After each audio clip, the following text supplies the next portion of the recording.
to the grand finals of the Public Sector Debate Competition for 2026.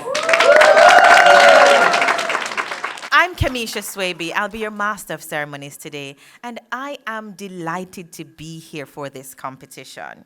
It promises to be a battle of brains. We've seen analytical arguments and deep research throughout this season, and I'm sure we're in for some clever comebacks that prove our public sector professionals are truly in a league of their own when it comes to the art of persuasion.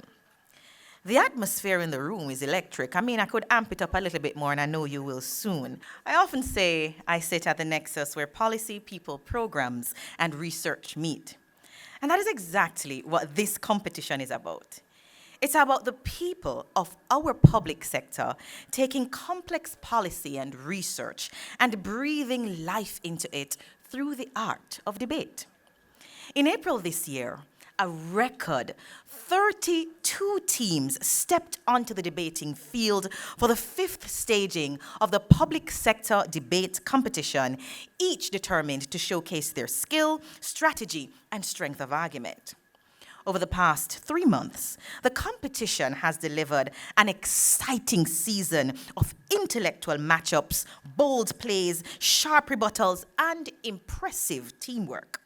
Now, after several hard-fought rounds, we're down to the top 4 teams. That deserves a round of applause.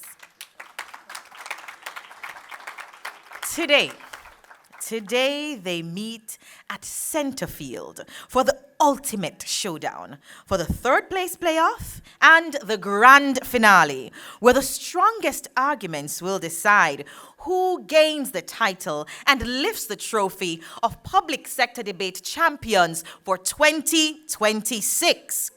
Now, let's give a round of applause to our final 4 who have made it through the group stages or preliminary rounds, survived the knockouts, round of 16, and earned their place on today's grand stage.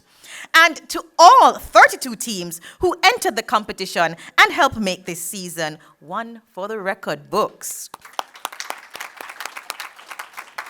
Now, at this time, I'd like to specially recognize some esteemed guests who have joined us for the big match today. Let's welcome Minister of Finance and the Public Service, the Honorable Favour Williams.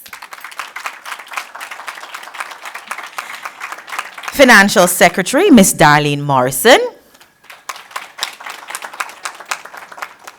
Permanent Secretary in the Ministry of Foreign Affairs and Foreign Trade, Ambassador Sheila Sealy-Monteith.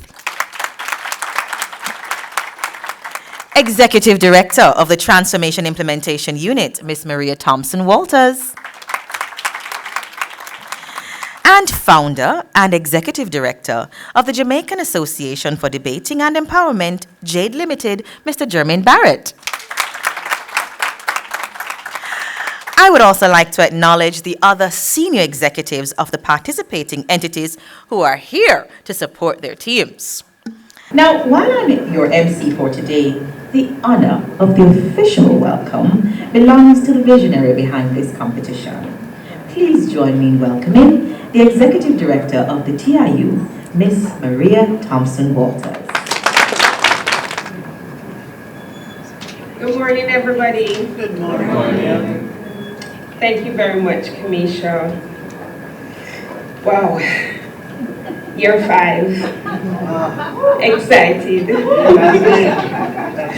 Minister Williams, Permanent Secretary, Minister of Foreign Affairs, heads of entities, CEO Jade, all of our specially invited guests, which means all of you, members of the TIU, the hardworking members of the TIU, members of the Jamaican Association of Debating and Empowerment, our very, very well-prepared debating teams, members of the press, good morning again. Seriously? Good morning again. Good morning. It is my pleasure to welcome you to the grand finals of this milestone 5th staging of the public sector debates competition. And I can tell you, I've been to all 5. And like fine wine, it really does get better with age.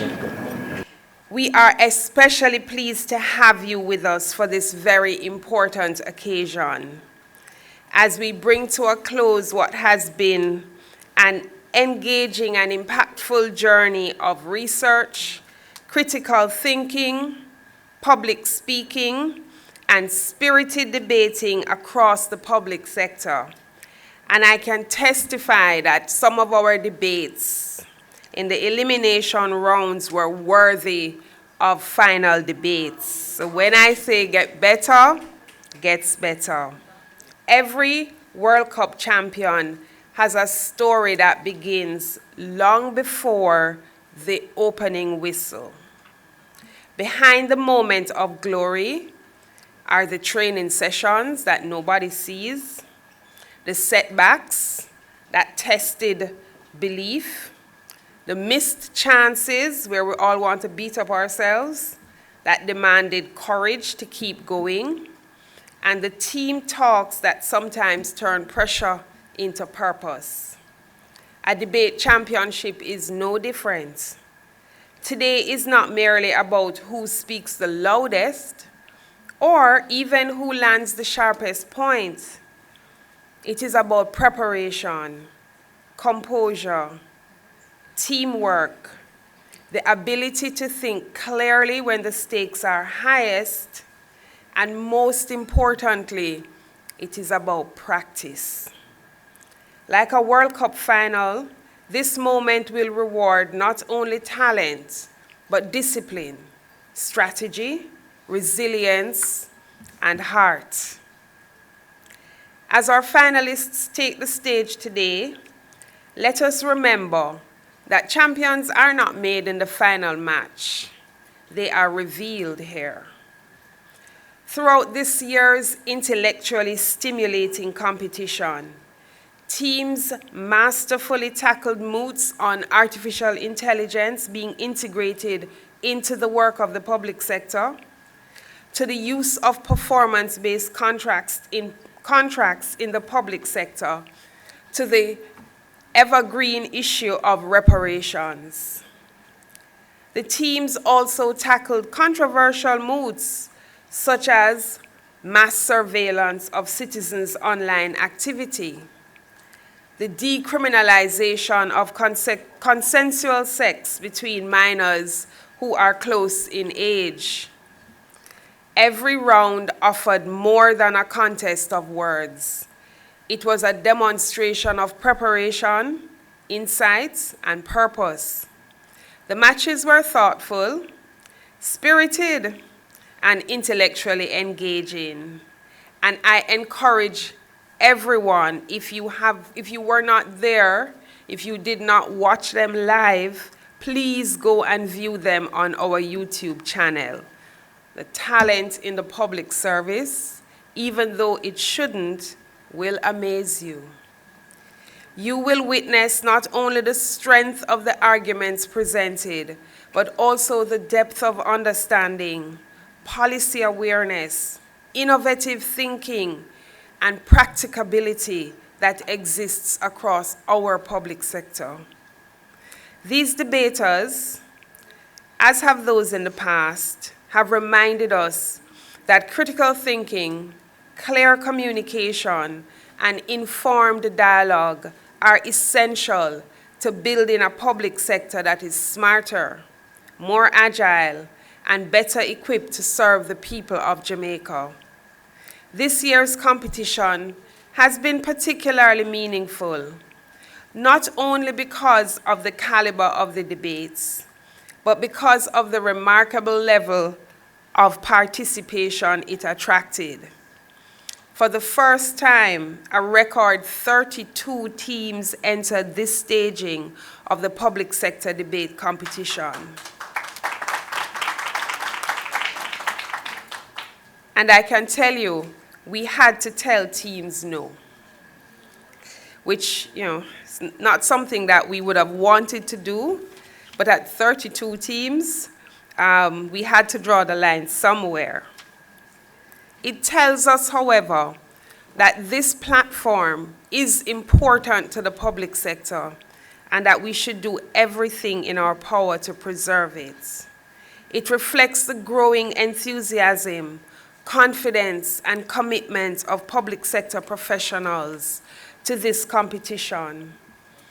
We are pleased to see returning teams continue to build on the legacy of the competition, many of them showing tremendous growth and improvement since their previous appearances. At the same time, we welcomed new and formidable entrants who have brought fresh energy, perspective, and intensity to the tournament. This has raised the standard of the competition and notably ensured that this year we will witness the crowning of a brand new champion.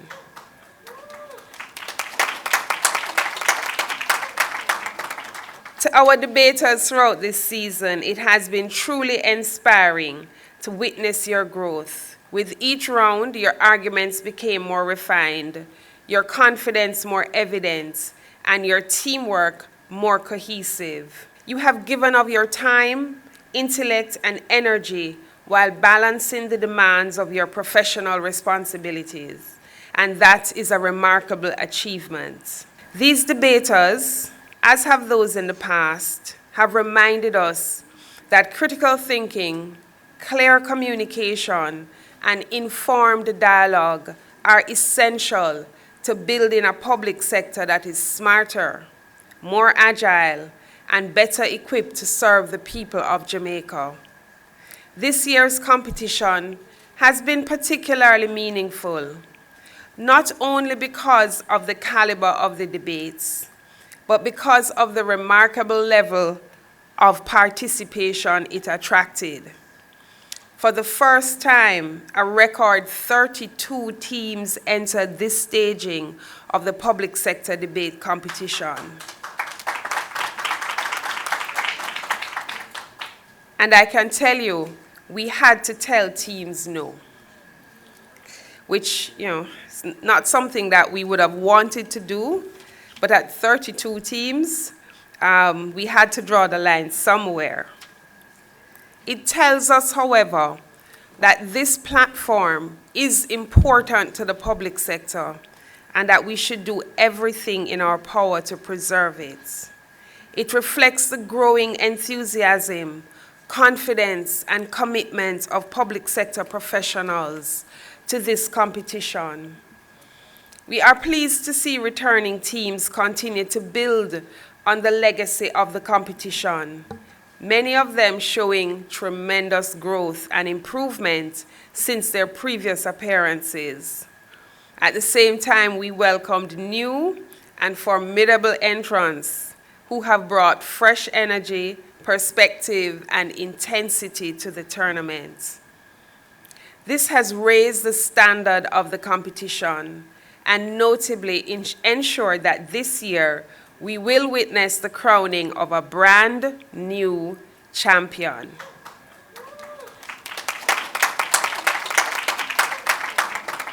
To our debaters throughout this season, it has been truly inspiring to witness your growth. With each round, your arguments became more refined, your confidence more evident, and your teamwork more cohesive.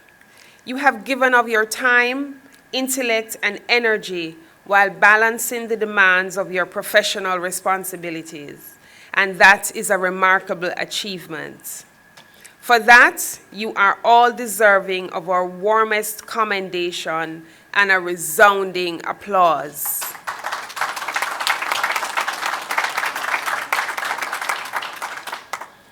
I have to pause here to acknowledge those who have journeyed with this competition over the years.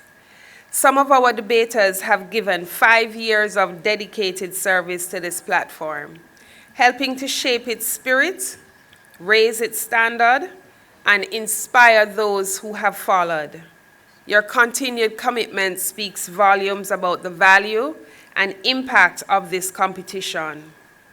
I also have to acknowledge your organizations that have provided their support, whether it's through coaches, funding, and time. Their investment in staff will certainly yield a high return. Unfortunately, during this year's staging, we experienced loss with the passing of one of our debaters, Caron Brown, from the National Fisheries Authority. Caron participated in last year's competition as well as this year's staging. His contribution to the public sector debate competition was meaningful and memorable. In his very first match this season, he distinguished himself by earning the award for Best Speaker, a reflection of his talents, confidence, preparation, and promise. We remember him not only for his performance on the debate stage, but also for the spirit of dedication and excellence he brought to this competition. We extend our sincere condolences to his family, friends, colleagues, teammates, and all who had the privilege of knowing and working with him. At this time, I ask everyone to please observe a moment of silence in his honor.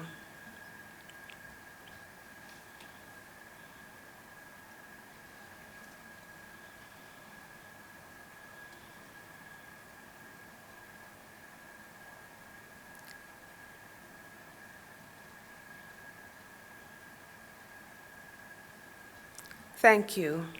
May his memory continue to inspire us. Of course, this competition would not be what it is without our long-standing partners, the Jamaica Association for Debating and Empowerment. To Jade, we extend our sincere gratitude. For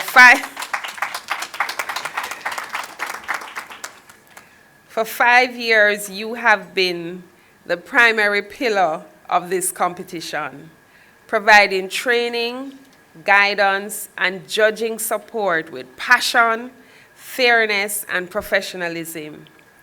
Your contribution has helped to nurture talents, sharpen minds, and sustain the integrity of this initiative. You will shortly have the ultimate task of judging the 2 final debates for this year. And judging from the semifinals, we know that the decision is not going to be easy, but we are confident. We know that you are equal to this responsibility.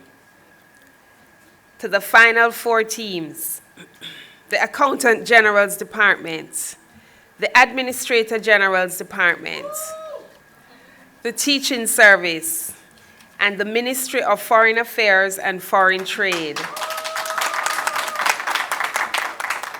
Congratulations. Sorry. I know it may sound familiar, but it remains true. You are all winners. To have advanced to this stage of what has been a very fierce competition is in itself a remarkable achievement. Let us give a well-deserved round of applause to our top 4 teams.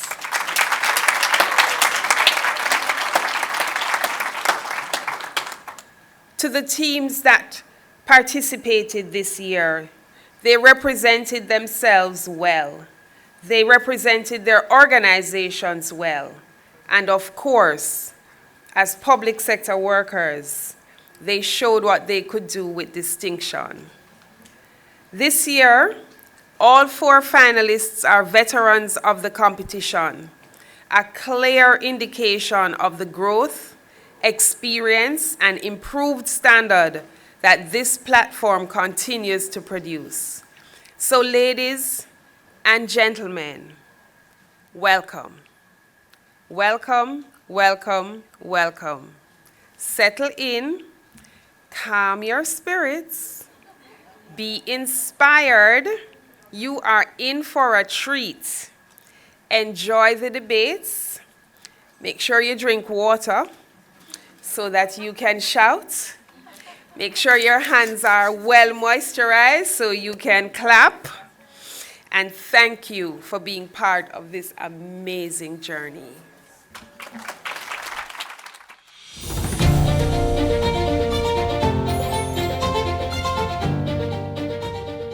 Be it resolved that the government of Jamaica should establish a legal right to free public access to the foreshore and sea for all Jamaicans, subject only to reasonable limits for safety, environmental protection, and public order. It is my privilege to call to order this, the third place debate in the Public Sector Debate Competition 2026 to order. Hear, hear. We invite the first speaker from the teaching service. Please make welcome Kevin Grant.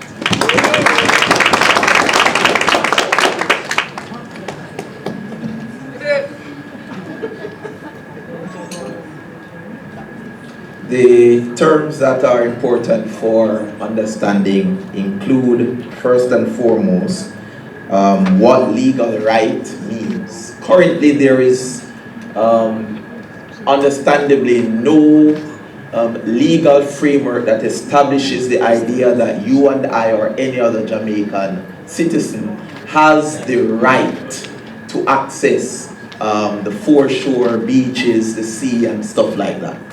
So what we're talking about then is a world where the government moves to suggest that in the same way that you have the right to education and the right to health, that you have the right to be able to access this landmass and the sea.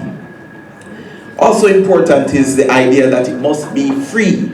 Currently, there are beaches and access to the sea that people can enjoy, but they must pay for it. You take, for example, if you want to go to a nice beach, perhaps you're living in Portmore, you have to pay an entry fee to enter Fort Clarence. Perhaps you want to go somewhere else on the North Coast, you have to pay to enter the hotel to be able to access the beach. If you find some way to access the beach by swimming around or going on one of the cheaper boat rides that go close to their beach, and then you go there, if you don't have an armband, they can evict you from the property. So when we talk about free access, we're talking about not having to pay to physically access these beaches or the water, whether you're going there for leisure or whether you're going there as a fisherman to fish.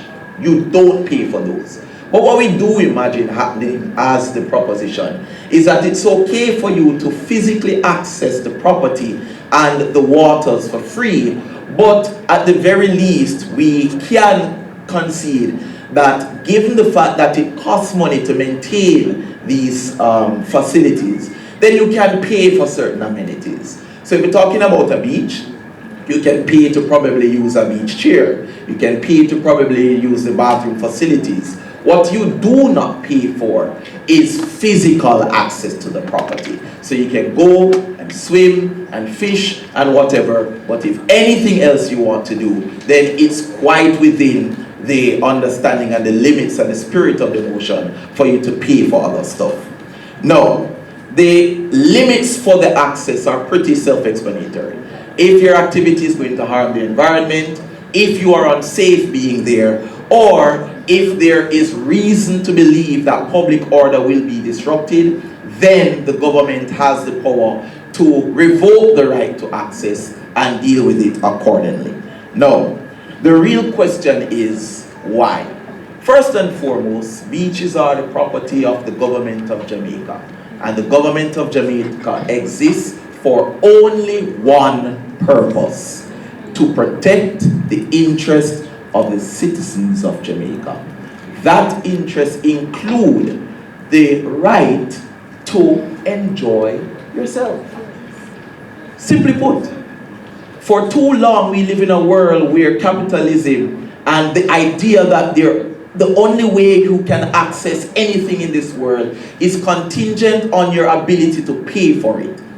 That is a messed up idea that has caused a lot of people, not just in Jamaica, but worldwide, to be living miserable lives. It is perfectly okay for the government to stop thinking, how can it benefit financially from the sale or the lease of these properties, How can it bring in new investment and industries, and simply think, I'm going to do something so that the people of Jamaica can feel relaxed. I'm going to do something so that somebody who chooses to be a fisherman can become a fisherman and engage in the trade without wondering about capital, without wondering whether or not they can afford to pay for access to the sea where they have the fishes, or where they can access the fishes that they will catch and sell. It is perfectly okay for the government, in the same way there is no fundamentally logical reason for the existence of free Wi-Fi parks. Think about it. Why do you have to pay for it in your home, but the government somehow thinks that you should get free access to it just in Emancipation Square or Cecil Charlton Park in Mandeville? There's no reason. But the government does it nonetheless because it says that you have to pay for it otherwise. What is wrong if the person at the lowest end of the social structure can find somewhere where they can study for free or just surf the internet for free? It is fundamentally consistent with the idea that not everything the government does in the best interest of the people has to be for profit. The government should not even exist for profit.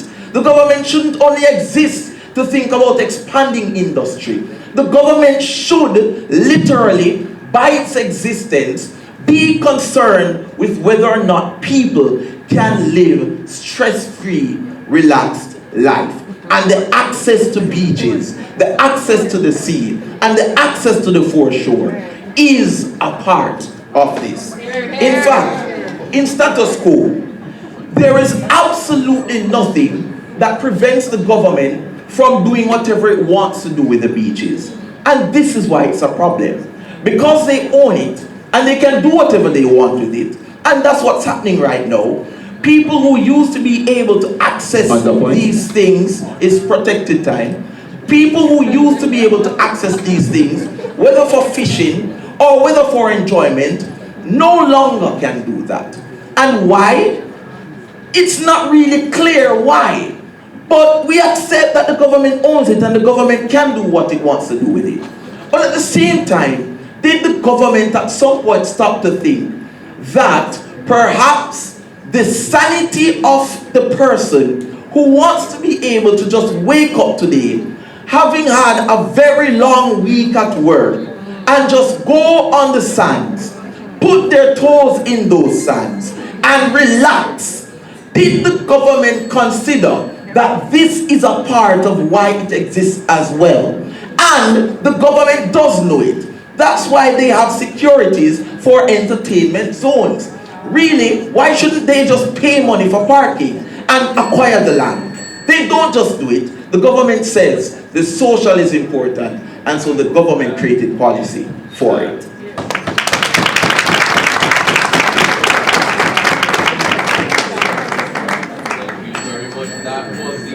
Speaker from the teaching service. Thank you very much, Kevin Grant. Ladies and gentlemen, we now invite the first speaker from the Ministry of Foreign Affairs and Foreign Trade. Please make welcome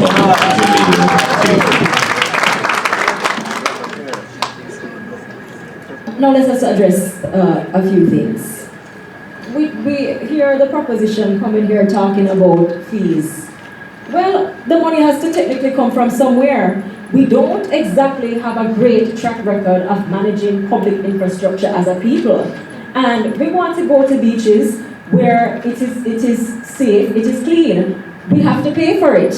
The next matter that I seek to address is that the goal is to regulate the coastal environment so that there's public access, environmental protection, and economic use coexisting. I did not hear a definition for foreshore, so let me go ahead and give it. It's the portion of land adjacent to the sea that lies between the ordinary high water and low water marks, alternately covered and uncovered as the tide and ebb flows. Now, honorable judges, distinguished guests, members of the proposition, morning. Jamaica does not recognize an automatic legal right to free public access to the foreshore and sea. Under the status quo instead, the coastline is governed by a regulated framework under the Beach Control Act, which treats the foreshore, beaches, the floor of the sea, and the overlying water as spaces requiring control, licensing, and management. This framework already recognizes multiple levels of coastal use: public beaches, fishing beaches, licensed beach operations, hotel, managed spaces, and other coastal control zones. Therefore, the issue in this debate is not about whether Jamaicans should ever have access to the coastline. The issue is whether the government of Jamaica should replace a regulated system with a broad legal right to free public access to the foreshore and sea for all Jamaicans, subject only to reasonable limits for safety and environmental protection and public order. We on the opposition side say no. In principle, the opposition stands for the status quo. Jamaica's coastline must remain regulated, classified, licensed, and controlled. The foreshore and sea, my opponents, are not ordinary spaces. They are environmental, economic, recreational, livelihood-bearing, and security-sensitive assets. We heard nobody from the proposition, but I advance two arguments. As first speaker, I proffer one main argument. Jamaicans already have sufficient access to the foreshore and sea, hence allocating a blanket legal right is unnecessary. And on that point, my second speaker will argue, and I'll also be presenting a model, an act, the Protected Public Beach and Foreshore Act, and my second speaker will argue a free public access regime will destabilize Jamaica's economy and significantly impact livelihoods. Mr. Speaker, the proposition comes today arguing that the premise to access to the foreshore is restricted, and that is simply false. It's not true. The truth is Jamaicans have access to the majority of the foreshore and sea. Let me contextualize. Mr. Speaker, there are approximately 130 beaches accessible to Jamaicans, 86 of which are publicly designated beaches. Of these beaches, public bathing beaches that are free of cost, beaches managed by public-private partnerships that are accessible to Jamaicans for fair management and development costs, somewhere between 500 to 1,000 Jamaican dollars, privately owned commercial beaches, which are that managed by private entities, and also access where there are moderate fees between 1,000 and 2,000 Jamaican dollars. Beaches which fall under the management of hotels, which facilitate access to the reservation of a room in the hotel or booking of a day pass. Now, my opponents, I'm glad you could agree with us earlier, as your first speaker said, Jamaicans have access on all levels, as a matter of fact. Whether it's premium access because we have dirty money at Sandals, Rio, or Iberia Star on the North Coast, to Palab on a Dreamy Beach, free access like beaches to like Hellshot to go and eat fried fish and bami, or watching the sunset at Harmony Beach Park in my beloved city of Mobay. From the Great Timaran Point, Jamaicans have access to the foreshore and sea. The opposition rejects the assumption that investment in Jamaica's foreshore and sea is only reserved for international stakeholders. The government welcomes all capable investors, Jamaican and international alike, to invest in coastal development. Jamaicans have already done so. There are many restaurants and attractions along the coastline that are owned and operated by Jamaicans for Jamaicans. Now, the primary problem in the status quo concerns the quality and security of public beaches, as there is always the possibility, my opponents, that any public beach can be sold to private actors. Moreover, the beaches that are designated to the public lack sufficient investment and maintenance to make them well suited for public enjoyment. The solution to this problem is not to create a legal right to free public access to the foreshore and sea. It is to create a system that ensures that those beaches best suited for public use can be effectively enjoyed by the public in perpetuity. Now, to achieve this goal, the opposition proposes the Protected Public Beach and Foreshore Act. What does it do? The Act aims to secure a select set of beaches for permanent public use. Through this policy, Jamaican citizens will be able to advocate for specific beaches to be designated as public property. Once designated, beaches cannot be transferred or sold to any private investor, meaning that the public would retain the right to use the beaches for recreational, cultural, and lawful economic purposes in perpetuity. Now, how does this work? Under this act, residents can petition for specific beaches to be designated as permanently public protected beaches. These petitions will be reviewed at the municipal level for demand, local use, and community impact, then forwarded to the National Environmental Planning Agency, NEPA, for technical and environmental impact assessment before being submitted by the Tourism Ministry to Cabinet for final approval. Now, to ensure balance, the number of beaches may be designated within any 2-year cycle, which will be subject to a statutory cap, set in line with the National Coastal Planning and Tourism investment priorities. However, all non-designated beaches remain under the existing legal framework, allowing continued private investment and tourism development. How will it be managed? The framework will be led by a National Coastal Protection Task Force comprising the relevant MDAs, the Beach Control Authority, NEPA, municipal corporations, the Ministry of Tourism, and the Tourism Enhancement Fund. Now, a modest entry fee would be applied for recreational access under the task force that we are proposing to implement. Commercial activity will be regulated by a unified access licensing system. Licensed vendors will be able to operate on all public beaches designated under the Act, and they will be subject to yearly compliance taxes. These licenses will be valid for 3 years, and this system allows for fees to be allocated for the protection, development, and maintenance of these beaches. The Act therefore expands meaningful public access in a controlled, transparent, and sustainable way. And as such, the proposition delivers a practical solution, Mr. Speaker, that expands access while protecting Jamaica's people, economy, and coastline. For those reasons, the opposition rejects the motion.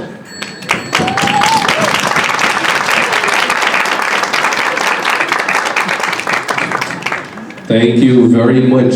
Jamil Chin, first speaker from the Ministry of Foreign Affairs and Foreign Trade. Now, ladies and gentlemen, I promised you something exciting. That is the period of cross-examination. And we're at that point in the debate. For this segment, we will see the teams asking and answering questions of each other. Firstly, the team in opposition will pose 3 questions to the team in proposition. Each question is limited to 10 seconds and each answer is limited to 45 seconds. With that said, we open this first period of cross-examination by inviting the Ministry of Foreign Affairs and Foreign Trade to pose their first question. So team proposition, since you're now aware of what the foreshore actually is in Jamaica and that it is only about 1.5 to 2 meters wide, how does that narrow strip of land provide meaningful beach access to Jamaicans? I don't think it matters that it's a small strip of land. What matters is whether or not people have free access to it. The problem in status quo and the problem with the Act and the problem with the green papers that you are quoting is that the government owns it and there is nothing enshrined in those that provides eternal access to those properties for the Jamaican citizens. The best way to protect that eternal access is to make it a right.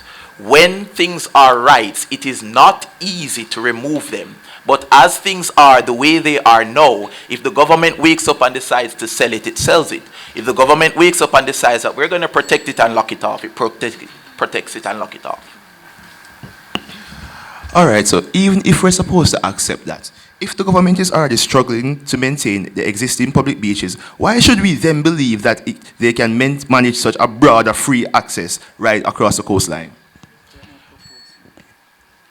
What you're talking about is managed properties. What we're talking about access to legal access to those to the beach, the foreshore, and the sea. We're not talking about those. We have stated that it's okay to pay a fee to use the services there, not to access the beach. So you're conflating an issue that is not a part of this debate. And furthermore, simply put, the government just finds a way to do things properly. It's as simple as that. If access is given, then it is a burden of the government to find a way to manage it and manage it properly. How does the government plan to manage an education system that is free? How does it plan to do it for healthcare that's free? How does it plan to manage the technology parks that's free? And just as UDC, you can manage these properties through UDC, just like how they do Dunsborough Falls. How would you prevent this new legal right from creating constant legal disputes between communities, beachgoers, developers, landowners, regulators, and hoteliers? First of all, we need to understand that there's more legal battles that exist now, with over 50 being registered and 17 more pending because of these rights that this access that is taken away from citizens. So when this access is taken away, we have legal battles. That is what exists in the status quo. The government framework understands, and according to the Ministry of Tourism, understand that tourism and local activity can coexist, and it is better for the economy when both coexist, because there is a new development for tourism and it expands when tourists interact with the locals. So the idea that you're positing is that it creates more problem with the policy, but without this policy and the current uncertainty, it creates more issues. All right, thank you very much. Thank you very much to the Ministry of Foreign Affairs and Foreign Trade and the Teaching Service for that first half of the first period of class examination. We now invite the Teaching Service to pose their 3 questions. First up argued that protection of the coastline is going to be a problem when free access is given. So explain to us, how exactly is free access going to prevent NEPA from doing what it does, the Coast Guard from doing what it does? Okay, we're speaking about both public land and private land. If access is guaranteed to everyone, it would reduce the ability of private owners to regulate their land, including the foreshore, which would be adjoining to the private land. Secondly, if public access is guaranteed for public land, it might create more harm for environmental species and plants because it cannot be regulated. All right, so you claim to that, your first speaker claims that we have adequate access to it. So the adequate access that you're talking about is the 1%. There's 130 beaches, public beaches in Jamaica, 330 is private. How do you claim that to be adequate? Okay, just to be clear, our first speaker claimed that there's adequate level across all tiers. Just because the beaches are private doesn't mean that there isn't access. There is private ownership but commercial access. There is public ownership and free access. There's public and private partnerships without access for a small fee. So there's access across all tiers. Access should not be questioned. That 1% is, you're speaking about public beaches, but within the privately owned beaches, there's still access. What we're saying is that we want targeted solutions and not a sweeping legal rights, as you're saying, with no route, no funding, or no implementation plan. What response do you have to the idea that not everything the government does should be fueled by this economic principle of demand and supply and cost-benefit analysis? It is more than just a principle. The government has a duty to generate enough resources to maintain the people. So we have to acknowledge that through the tourism, through utilizing our resources, these fundings and funding is developed and used to maintain the needs of our people. So it's not just profit, it's a basic necessity to maintain the necessities of our people using these resources. And like I said earlier, the goal is to regulate this so that there's public access, environmental protection, and economic use all coexisting. All right, thank you very much. Can we give both teams a round of applause for this exciting period of class examination. Please make welcome Rochelle Nelson.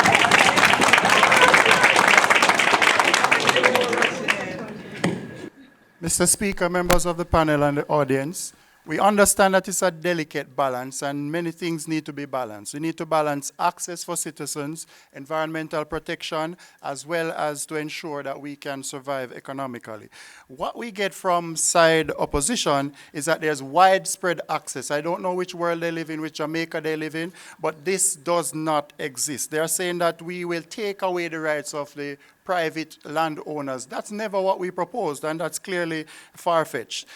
They tell you that the system is regulated and properly regulated. For them, regulation means that landowners can just restrict rights, and they can tell you that this piece of land is off access, not because they own the beach, because nobody does, but because their property is adjoining to the beach. So only those with their dirty money can really have the access that they talk about. So let me tell you that this status quo allows for recolonization of our coastal lines, and the economic trade-off is too great for us to bear. So what does beach mean for Jamaicans? The relationship between a people and the land they inhabit is a defined one, definite.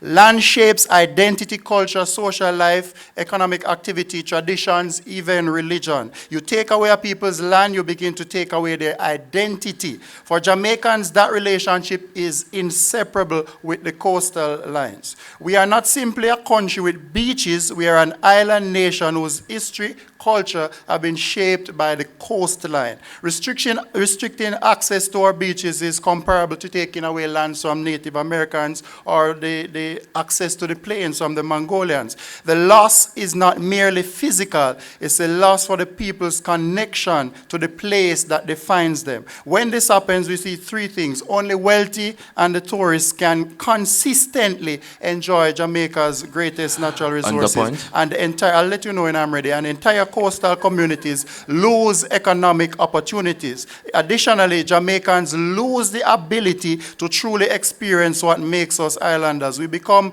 people surrounded by water, but more and more distant and disconnected from it. Jamaican beaches are a national resource and should be accessible to all Jamaicans. Allowing exclusive control over the coastline increasingly locks out ordinary citizens while concentrating access in the hands of investors and tourists. The barriers that we set up are not just physical fences, but they also demonstrate a larger picture, and it sends a greater message that we allow those who are rich and those who are able to acquire these lands greater access than those who are infringed and those who are in the minority. So let's look at the status quo. Under Jamaican law, there's no legal right to public access to the foreshore. This allows private developments to effectively restrict or discourage, even if they don't physically restrict, public access in many cases. The government's own policies agree to this and outline this in the green paper presented. When an entire community, for example, Miami Bay, is locked off from over 3 miles of coastal line, what we see is that there's economic loss, there's social confusion, and people suffer. The economy suffers. So our coastline should never become an area where it's an exclusive commodity reserved for those who can afford it. Beach access is a fundamental issue, and it's fundamentally a land rights issue, because if persons can't access the beach because of other persons' investment, then it means that that investment itself is an infringement on persons' ability to enjoy their own country. The walls and the fences send a much deeper message, and our policy takes a fundamentally important step to ensuring that not even when the government makes this step, not even the government can then go and take away the rights of the citizens. The government is making a step to protect its citizens and ensure that every Jamaican is able to enjoy the rights that they deserve. This is not just about access to the foreshore and the beaches. Jamaicans should never become second-class citizens in their homeland. This is true equity. This is true change that is going to prevent arbitrary and potentially irreversible disenfranchisement of our citizens. So the economic trade-offs now. As per status quo, opposition model asks Jamaicans to accept that private entities should enjoy their exclusive control to sections of the coastline, because doing so supposedly benefits the economy. Today, tourists are paying for exclusive access to the beach, which the resorts don't own. So the overstated economic benefit that they are talking about or presenting is really not the case, because we know that 80% of the investment or the profit from these entities go to large conglomerates and is not distributed in the local economy. Broad public access to a national resource is what we are contemplating now. So that it's either broad access or benefits that are highly concentrated and only partially retained within the local economy. I want to touch importantly on the fact that this is also an environmental issue. Opposition treats it like the coastline as a primarily economic asset, but its primary primarily ecological.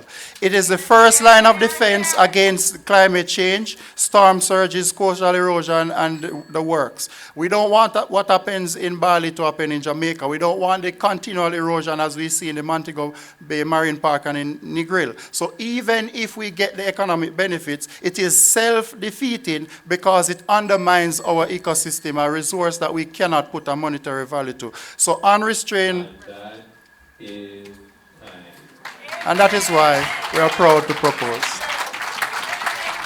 Ladies and gentlemen, at this point in time, we're going to invite Shekinah Morgan from the Ministry of Foreign Affairs and Foreign Trade to extend this debate. Adjudicators, opponents, audience, good morning. Today I stand before you to proffer one additional argument for the opposition, and that is a free public access regime will destabilize Jamaica's economy and significantly impact livelihoods. But before I develop my argument, let us bring this debate back from the emotion that they're placing it in and place it firmly on Jamaican soil, or perhaps more accurately, on the narrow strip of wet sand that the proposition is trying to sell as meaningful beach access. Mr. Speaker, the proposition case sounds patriotic. They say free access, but what they have failed to explain is how this legal right would actually work in practice. That is a central weakness in their case. I would also find it very judicious to rebut one claim made by the proposition. He was stating that we're taking away the people's rights and we're stealing their identity. Downstairs of this Pegasus Hotel is where the Jamaica Christmas in July is now being hosted. Are we stealing Jamaicans' identity when we're allowing artisans and craft vendors to showcase their products to get big purchases for December? No, we're not. This debate is not about giving Jamaicans access to the foreshore and sea. It is really about whether it is necessary to create a broad legal right that stands a great chance of destabilizing the golden sector of our industry, or of our economy tourism. Minister Samuda noted, access must be explored, yes, but not at the detriment of economic advancement, my colleagues. According to the Jamaica Tourist Board, in 2024, Jamaica welcomed approximately 4.3 million visitors and earned approximately 4.3 billion US dollars from the sector. And let me correct you, 40% of that was retained in Jamaica. That is 1.7 billion US dollars we're talking about. That is no small feat. Tourism is not accepted. Tourism is not just a revenue in a government report. According to Minister Bartlett, in his 2026 sectoral presentation, it is more Jamaican-made items, Jamaican-grown produce, Jamaican talent in leadership roles in these hotels that we're talking about. The sector is witnessing a move from mere employment. You would want to take this point. Not accepted. The sector is witnessing a move from mere employment to advancement, from service to certification, and from vulnerability to security. According to the Ministry of Tourism, and as a former employee, I can speak, the tourism sector employs approximately 175,000 Jamaicans directly and generates indirect employment for another 354,000 Jamaicans. The sector drives the linkages across... Not accepted. Keep it for cross-examination, please. The sector drives the linkages across construction, manufacturing, agriculture, fisheries, utilities, transport, and other services. The government has even gone further to establish what we call the TWPS, the Tourism Workers Pension Scheme. What is that, you may ask? This is where tourism workers, both formal and informal, the ones who are permanent contractual, they have an opportunity to save towards their future. They are being set up for a proper retirement. Mr. Speaker, a weakened sector does not only affect today's wages, it will affect tomorrow's security. Because those workers, not accepted, those workers who lose hours, contracts, or income are less able to contribute consistently towards their pensions. What do we tell them then when they are not able to find food to put on their tables? If this is what the proposition is asking Jamaicans to do, I call it out for what it is, nonsense. Because what you are now doing is causing Jamaicans to feel, okay, I'm going to give you the beach, but if you don't have the bus fare or the gas to get there, then what? You don't enjoy this relaxed setting that they're offering. When the proposition says all of these things, we ask them, at what cost? At the cost of Jamaicans' jobs? At what cost? Let them tell us at what cost. We're not arguing that access has no value. We're arguing that access without management is not justice. It is disorder. A beach is not just sand and sea. It is a public space that requires facilities and maintenance. If the proposition cannot stand and tell us here today how these facilities are going to be properly funded and enforced, then they're not offering us a policy or a plan. Not accepted. Keep it for the rest. Let me tell you now. You see, if coastal investment is weakened, we're not only talking about investors drinking bitter medicine. Everyone is going to be drinking bitter medicine, my colleagues. It's the housekeeper who loses her job, the farmer who supplies the hotel with produce, and the juta man who transports the tourists. It will impact everybody. This is why we firmly reject your proposal. On that point. Not accepted. What you're offering is a poorly designed legal right that will cause much more harm than good for Jamaicans, no matter which way you want to spin it. How will our golden sector tourism remain superior, resilient, and sustainable when we allow this free-for-all that you're proposing? Allow me to tell you. Not accepted. Tourism investors commit billions, Mr. Speaker, into coastal properties because they understand that this is how they can offer exclusivity and luxury. When you go to the Secrets Hotel, you can be able to palaver, as my colleague said, and enjoy your privacy. Mr. Speaker, what do we tell investors who go and import sand from Guyana, Bahamas, the US to replenish their beaches and to make the beaches more luxurious for their visitors? We tell them that, oh, your money is just gone to the drain and that is it? No, we don't tell them that, my colleague, because you see, in the field of investment, that breeds uncertainty. And when uncertainty is breeding, investors don't curse, they don't argue, they simply pack and they leave. Or if they don't leave, they downsize. And what that means for Jamaicans is a loss of job, a loss of the same money that not accepted, a loss of the same money that we will now need to upgrade these public beaches that we are already offering to our Jamaicans. No.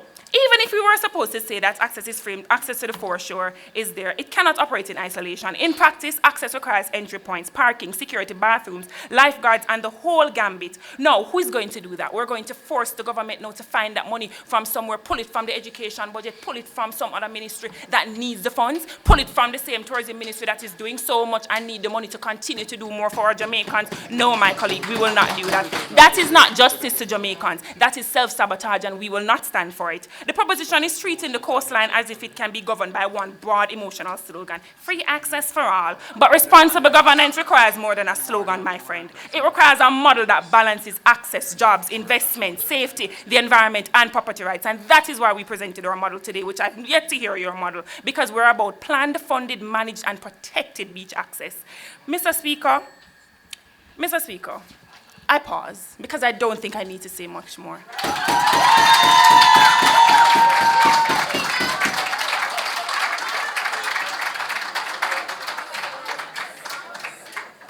Thank you very much. And while Ms. Morgan doesn't think she has much more to say, the debate will continue via a period of cross-examination, that is the second period.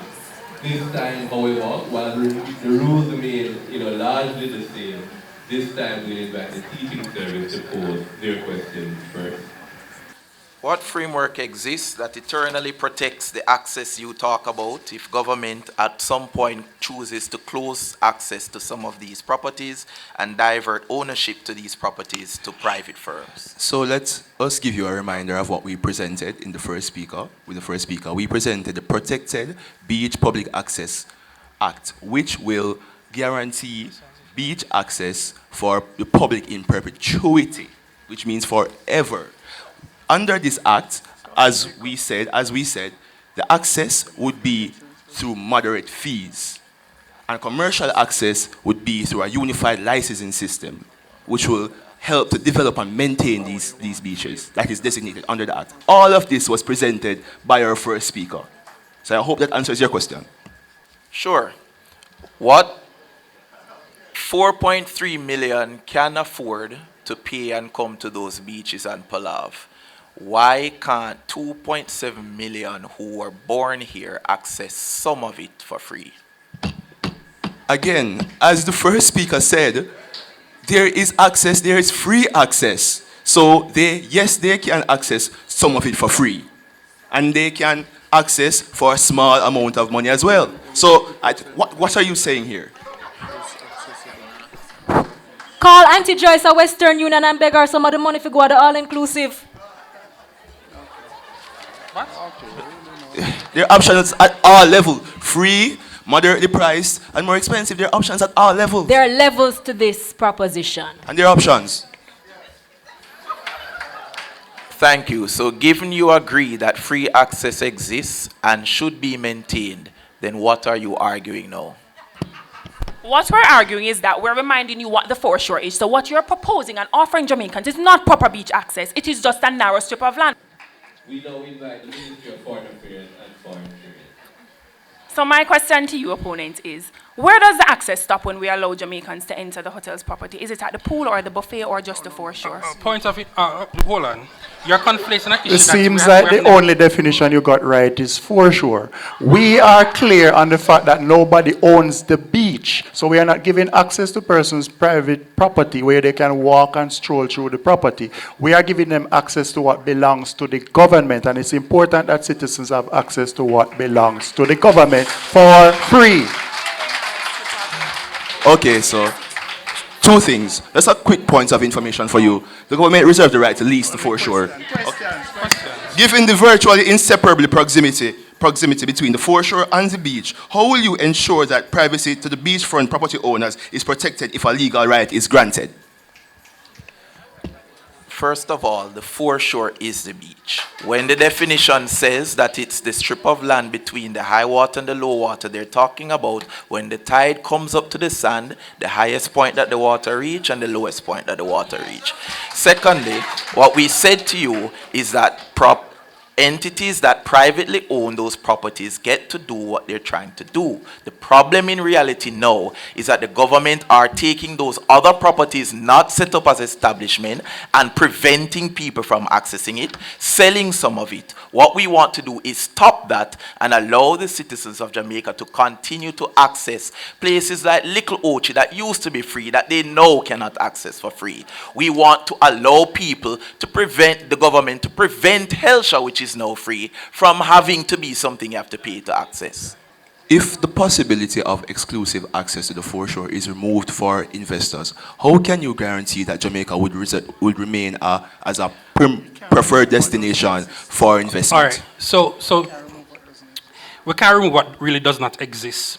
So here's the problem. Investors do not like uncertainty. What they like is they know what they're getting into. So business already operates under planning permissions, environmental approval, and tax laws. Investors need to know what exactly they're getting themselves into before they actually come. So we're telling people that, listen, you already have these raft of laws and policies. What we're now adding is that you should grant public access to these beaches. And even if the foreshore is my height, it is still important to the people of Jamaica. And more importantly, it is not okay for 4.3 and climbing million foreigners to access our beaches because they can pay for it. And a meager 2.5 compared to 4.3 cannot if they can't afford it. Ladies and gentlemen, please make welcome the reply speaker from the Ministry of Foreign Affairs and Foreign Trade, Trevor.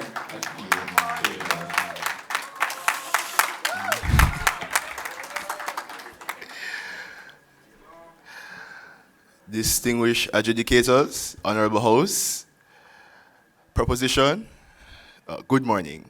Now let's get straight to it. Today, the proposition came here to offer a series of contradictions, but no model. So let's get two things clear off the bat. Firstly, the foreshore is very close to the beach. Hence, if you allow legal access to the foreshore, free legal access to the foreshore, it would be very hard to then regulate the beach access. Secondly, the government owns the right to the foreshore, but they also have the right to lease it, which means that providing a lease can allow for greater negotiating abilities for investors. Now, let us frame the debate. On prop side, they had the duty to prove that there is truly a foreshore access issue in Jamaica, and that issue can be solved by making free access a legal right. Two, they had the duty to show that a legal right to public access can be practically implemented in Jamaican society. Three, they had the duty to show that providing a legal right would do more good than harm to the Jamaican people and Jamaican society. On our side, we had the duty to show that the current status quo provides sufficient access to the foreshore. Two, show the impracticality of their suggestion. And three, prove that a blanket right to free access will do more good than harm to the Jamaican people and Jamaican society. Now, these are the reasons why we have won this debate. Number one, they have failed to prove that the foreshore is an access issue, that there's a true access issue to the foreshore. What do we mean? In our first speaker's argument, she outline the multiple tiers of access. There are 86 free beaches. 86 free beaches. So if there's a access issue or someone wants access to these free beaches, they can go to any one of them. Secondly, there are public and private partnership beaches, which means that you can access the beaches and the facilities of that beaches at a small fee, which is usually about $500. On the third tier, there are privately owned beaches, which you can access for $1,000. So there is no classism here. There's no access issue here because there's access. Additionally, for the hotels, there are subsidies for Jamaican people to access the facilities of these hotels. So when they come to us and say that, no, Jamaican people needs to be guaranteed access, we say that there's already access. Secondly, they claim that the government can do anything that the government wants to do with the foreshore. We say this: the foreshore is an very valuable asset in negotiating for our investors. If our investors can be guaranteed exclusivity to the beach and foreshore, it would make Jamaica a more premier destination for investment. Hence, it is the government's duty to utilize that resource to allow for more funding and resource circulation throughout the nation. Now, thirdly, we see where on our side, they have not proven how this would not affect Jamaica's tourism product. Our second speaker outlined that our tourism product is a product that trickles down to the entire society. Transport, entertainment, farming, agriculture, and we have proven that the current status quo allows for more investment in that product. It allows for that product to strive. When hotels come here and can invest, and they have the security to invest in this foreshore, they can then bring people here, which would spread across the entire sector. They have, thirdly, yet to prove how implementation can be practical. They haven't even put forward a model. But we have. And throughout that model, we identified the real issue, which is the security of ownership. We acknowledge that ownership should be guaranteed to the people and to the communities, and we put forward a model that solves that issue while allowing for the beaches to maintain and fund themselves. So we have solved every issue, and they have come with a bunch of problems without solutions. And this is why we have won this debate.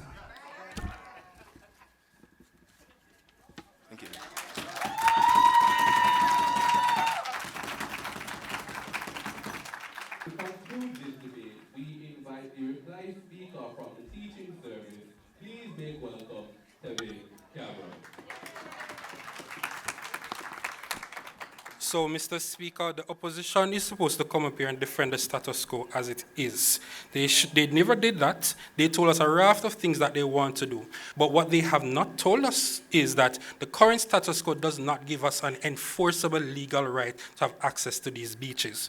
Now, opposition said that, okay, we provide public beaches, public access points, planning, and so forth.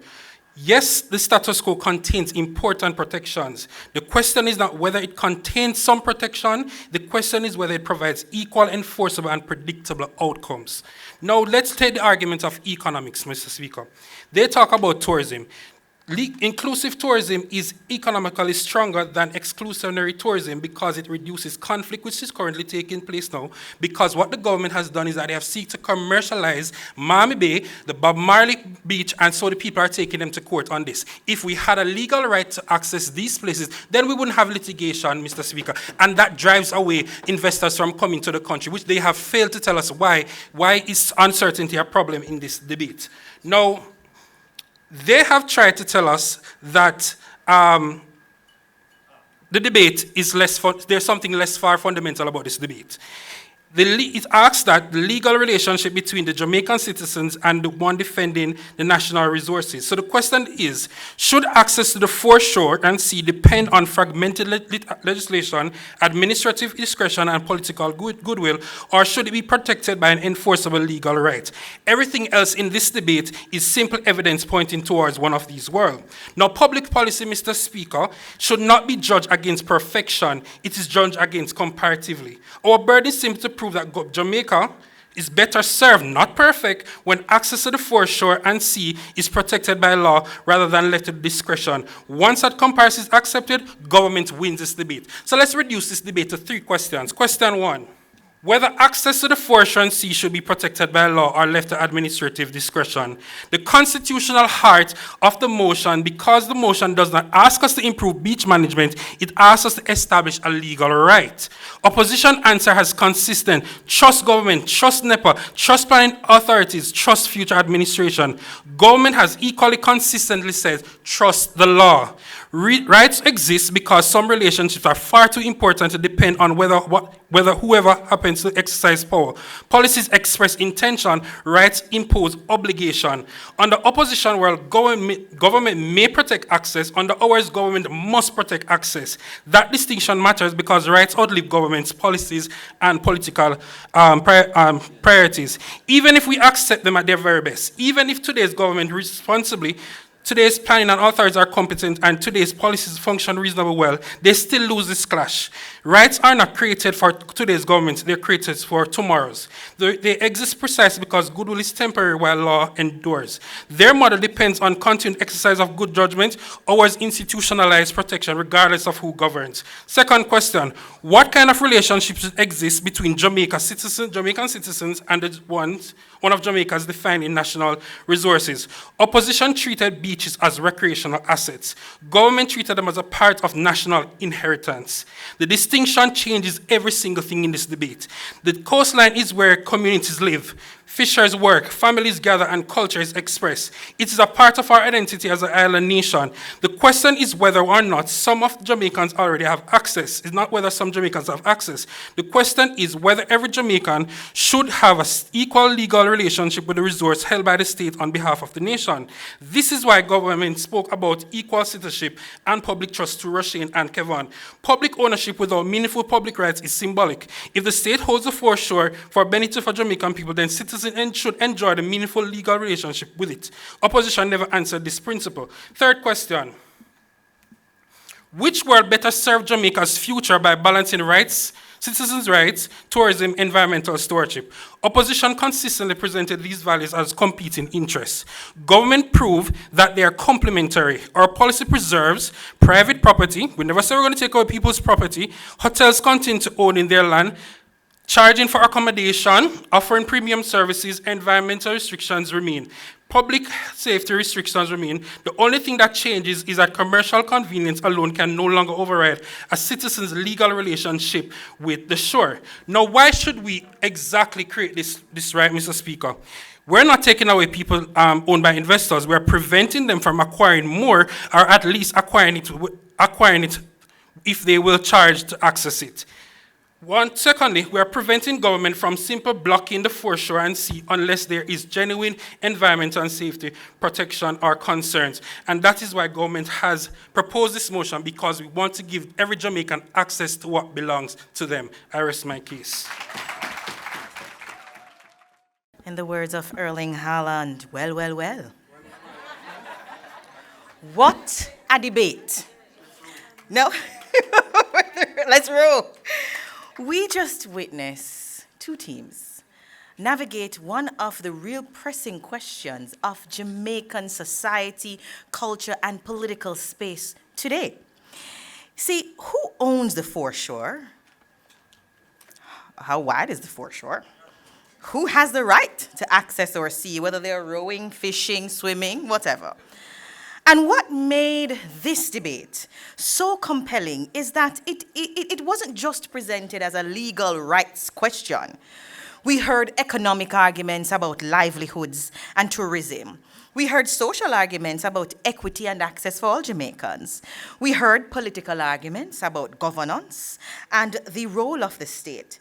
And we heard ecological arguments about our responsibility to protect our marine environment. And ladies and gentlemen, especially those who are not in the room but are tuned in online, this is what happens when you bring rigorous research to the debating stage. You realize that every policy decision that can be made touches every corner of our society, and the 2 teams in our public sector recognize that. And from my perspective, I'm not judging today, They did a fine job. Let's give them a round of applause.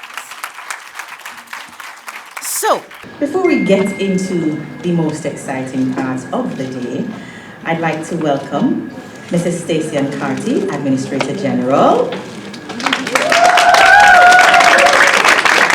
I also want to welcome Miss Anya Jones, Accountant General.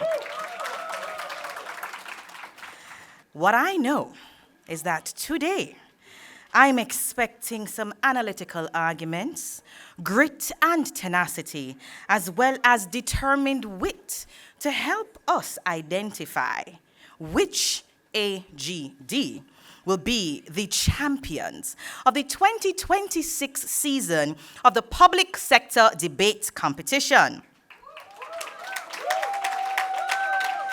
It is the moment we have been waiting for all season, the Titans.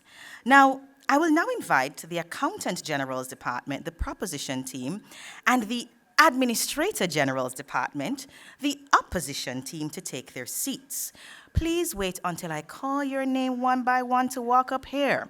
However, the moot for the championship is, be it resolved that Jamaica should prioritize productivity growth in existing industries over policies aimed at developing new, higher value-added services.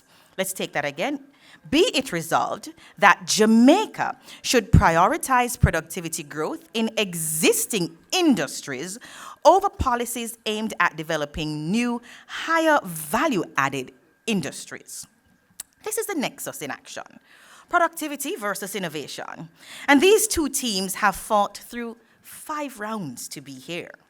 Today, they battle for the title of Public Sector Debate Champions for 2026. Let's meet our finalists as they come to the stage.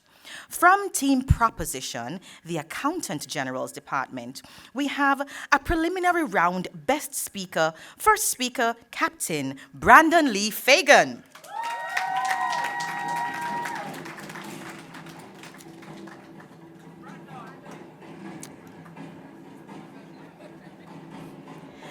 I love that. Next, we have second speaker and 2-time winner of the Best Speaker Award in the competition so far, Brittany Wright.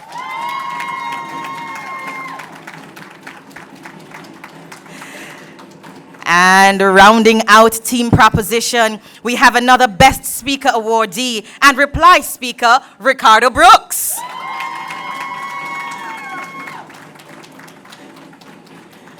Fun fact, I debated against him years ago in a finals match too. Yeah.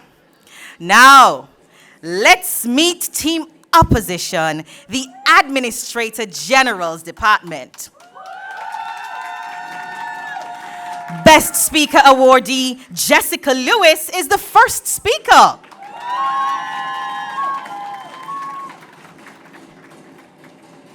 She is joined by Captain and 4-time winner of the Best Speaker in Cutie and King, the second speaker.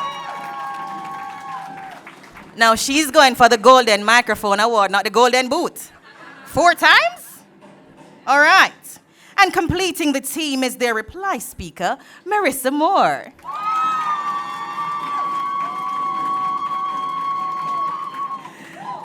I've got to thank the audiovisual team for helping me amp up the excitement. I loved that.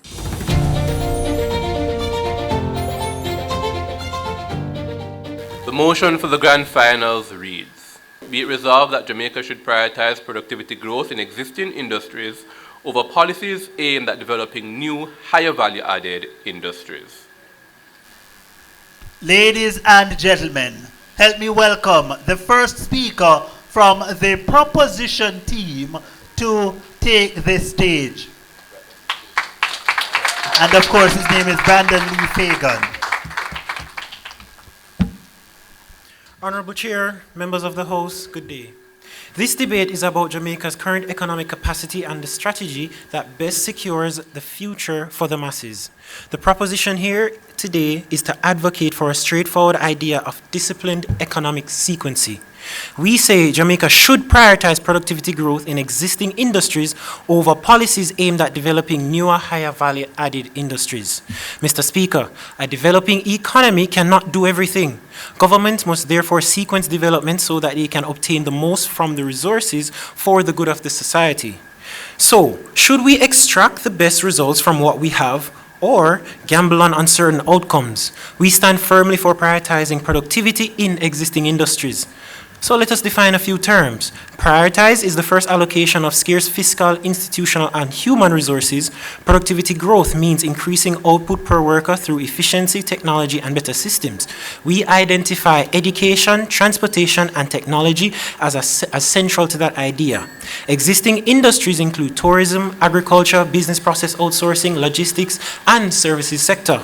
Policies in this context are government actions and interventions designed to shape economic outcomes by allocating resources, setting incentives, and coordinating activities across the economy. Higher value-added industries not accepted, including advanced manufacturing, agro-processing, biotech, high-tech, ICT ecosystems, and complex financial systems. So as first speaker, I will provide the details of our policy and say why existing industries provide the strongest viability. My second speaker, Brittany, will explain why pursuing policies in higher value-added industries creates unequal outcomes. And our third speaker, Ricardo, will show why we have been the most productive team in this match and deserve to win. I begin with an overview of Jamaica's status quo, where according to the World Bank, Jamaica's productivity is significantly lower than regional peers like Barbados and the Dominican Republic. Output per worker in Jamaica is roughly 2.5 times lower than that not accepted, that comparable to other economies where they produce $20 US per hour, and Jamaica produces roughly $9 US per hour. Even GDP growth remains weak at 1 to 2% annually, despite significant macro stability gains over the last decade and a half. But at the same time, the IMF says that the country's debt has fallen from over 140% of GDP in 2012 to around 70% today. The government has stabilized the economy, but it isn't growing. Growth only comes from productivity. The experiences from other similar economies show that there is untapped room for more expansion in the local economy. We can grow more in agriculture, we can be smarter in tourism, and be more efficient in logistics. Jamaica can improve significantly. No, I will not be accepting you. Improve significantly without changing what it produces, but by improving how it produces. The proposition proposes a three-pronged approach, what we call Productivity Plus. This policy would focus on education, transportation, and technology. We suggest to you that no economy, whether now or in the future, can thrive in a socially balanced way unless those fundamentals are fixed. All three are important to prioritize productivity. Let us take education, for example. The Orlando Patterson report tells a tale of horrible educations. An article from the JIS last year states that under 20% of Jamaican high school students pass with 5 or more CSEC subjects, including maths and English. The Observer in July 2024 states that 60% of Jamaica's population has no certifiable skills, with the current enrollment in college being less than 30%. We cannot build a foundation to support higher value industries if the present productivity levels cannot grow beyond the education and skill levels of the population. Again, this is a question of sequence. We need skilled and productive workers before anything else. We would therefore mandate that the entirety of the education tax be collected into improving education. We would end the practice of the tax being swallowed up by the consolidated fund, which means better compensation for teachers, better teaching training, improved infrastructure, and the ability to accelerate interventions for students. Our approach is about smarter financing and more effective administration of our school. In this way, we aim to end what is being referred to as the educational separatism in this country. Our policy is tried and tested. Finland, Norway, Poland, Dominican Republic, and Barbados all increased annual productivity between 3 and 6% by restructuring how education is financed and administered in their country. Mr. Speaker, to fix education is to prioritize productivity itself. Educated people are more efficient people. The data says improved education also leads to 2.5% increase in overall labor productivity. Let's look at the transportation front. The fees that are collected from motor vehicle registration and fitness will be used for improving efficiency and administration of the transport system. Through improved road networks and greater use of technology, this will help to improve traffic management, reduce fuel costs, and to ensure effective business planning. The Central European Management Journal projects that transportation improvement can boost productivity by as much as 30%. If we prioritize transporting our people, goods, and services more efficiently, we reap the productivity benefits and extract more from the economy. We would use technology as the foundation on which to improve both education and transportation. The Jamaican economy already has economic and physical infrastructure that make existing industries worth prioritizing. Tourism directly and indirectly supports over 30% of the total employment in Jamaica. Agriculture provides jobs for majority of the persons in the rural population, and the services sector represents most of the employment area overall.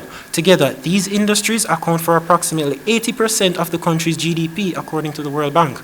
We already have the infrastructure, the labor, the transport networks, trained workforce, and supply chain to maintain existing industries. You do not deprioritize systems that already work, you optimize them. Improving productivity helps to raise efficiency across the board. By prioritizing existing industries, Jamaica can immediately improve the economic performance of industries that already dominate employment and GDP. Instead of building fragile new systems, we strengthen proven ones through the various ways I previously mentioned. Productivity reform is the highest return on investment available today. Honorable judges, Jamaica suffers from a lack of productivity and efficiency in the industries it already depends on.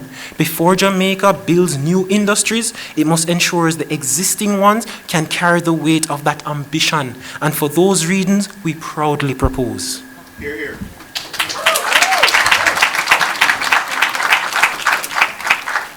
Thank the first speaker from Team Accountant General's Department, AGD. We invite now from the Administrator General's Department, AGD, Jessica Lewis, to open the opposition space. Hear, hear.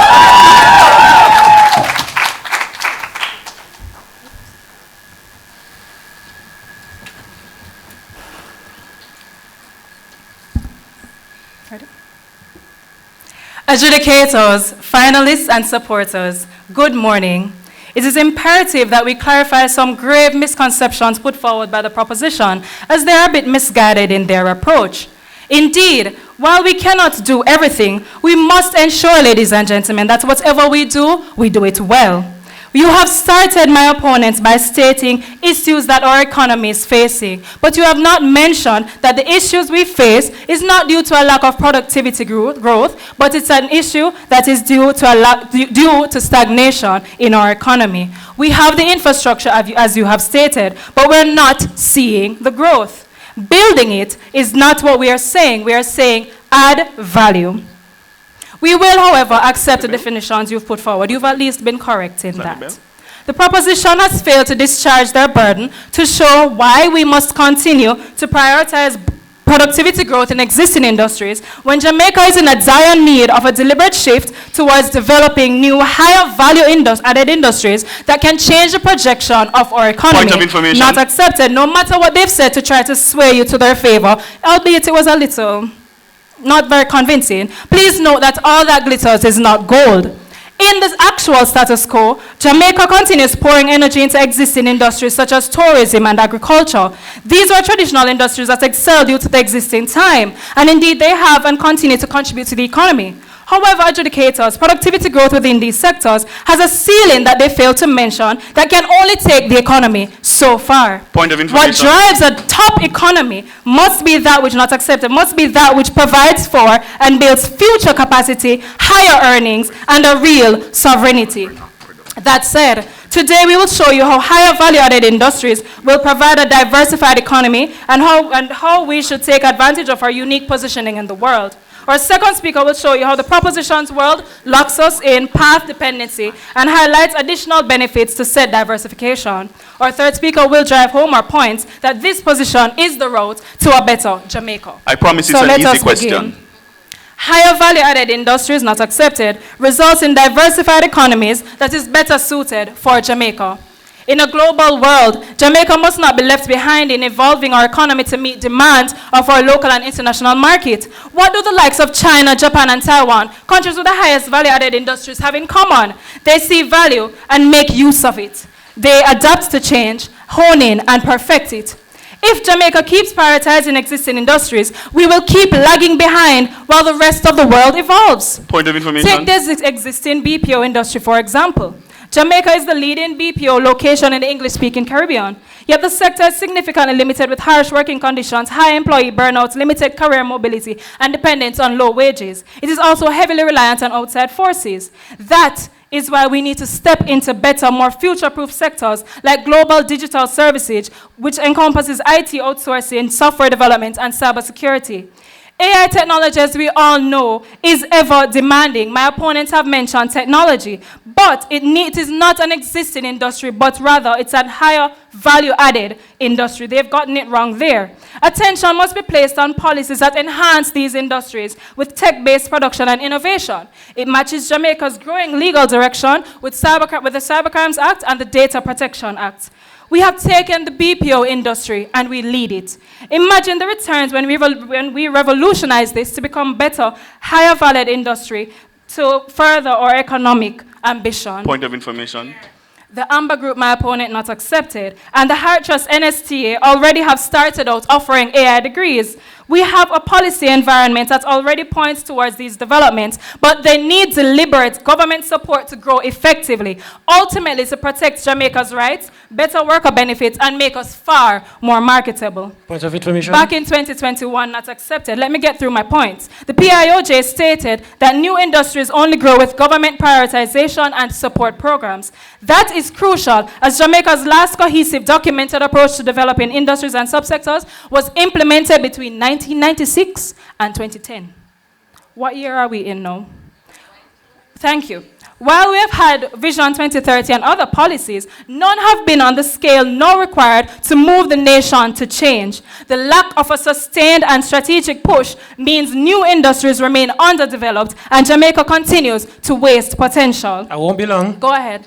So yes, you mentioned Jamaica Vision 2030. The first goal of Vision 2030 is to ensure the Thank you, my opponent. Again, none of the policies have come close to moving the nation to actual change. The economic growth is just one point of Vision 2030. We need a comprehensive plan. Adjudicators, if we keep prioritizing existing industries, we will stunt the growth, we will stunt Jamaica's growth in far more lucrative ventures. We have already seen this with the bamboo industry. This sustainable market has an estimated projected value of $98.3 billion by 2027. This opportunity was recognized by Jamaica back in 2014, and the Ministry of Industry, Investment and Commerce noted initiatives to start that campaign, but guess what? They started a policy in 2015, and it still has not been passed. If we had implemented this, we would have resulted in at least $20 billion to the economy, which translates to 50 million more houses, 50 million more hospitals, 50 million more roads, 30,000 more jobs. The possibilities are endless. Other industries could have also stemmed from this, as the byproduct potential was endless, with higher wage opportunities flowing rather than from education, as they said. Let us stop seeing the forest for the trees. We need to start seeing the bigger picture. We're talking about high value-added industries. Mr. Speaker, there's a real danger in propositions world. We see opportunity for growth, we see value, and we let it slip from our grasp. It is time for swift action.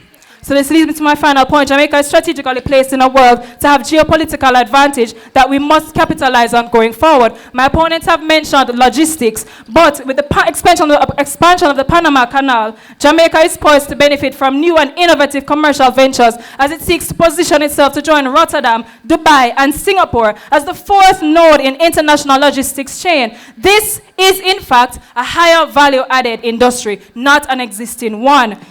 Here is our chance, adjudicators. Jamaica must offer greater logistics efficiencies to market, leverage key existing infrastructure and the country's prime location. We're home to the 7th largest natural harbor in the world. We have the Caribbean Maritime Institute with Caribbean Maritime University. In opposition's world, we use existing structures to feed new innovation to propel the island to new heights.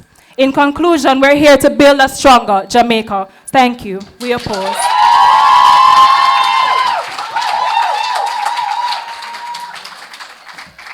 Thank you. Thank you very much, Jessica Lewis, there from the Administrator General's Department.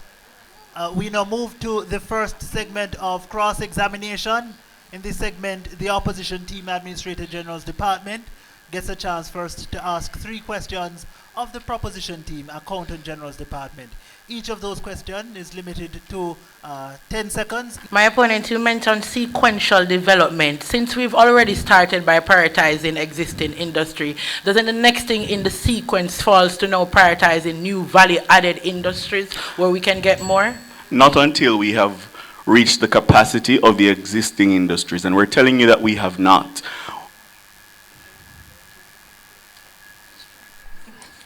Okay, that is since 1962. So my opponent, if the economy stay concentrated, how will it become more shock resistant in the face of climate change, trade and tourism disruption? Yeah, we don't think your higher value industries are any more resilient than the ones we have now. In fact, where a Category 5 hurricane, as a financial secretary sitting right there will tell you, has devastated Jamaica, the entire ICT network would go down. So your higher valued industries wouldn't fare better. Pretty, glittering, not gold. Not to mention that it also includes the people factor. If people are affected, they can't come and work in these high valued industries. Next question. My opponents, at what point does productivity gains become more valuable than investing in higher value-added industries? Brandon already told you that. Brandon already mentioned to you that by implementing Productivity Plus, we're looking at least a 30% increase in productivity. You try to make a distinction between stagnation and the lack of productivity. It is a lie. We are stagnant because we are not productive. We are stagnant because we cannot reach our full capacity in the existing industries. And if we can't reach it in existing industries, AI we go bill?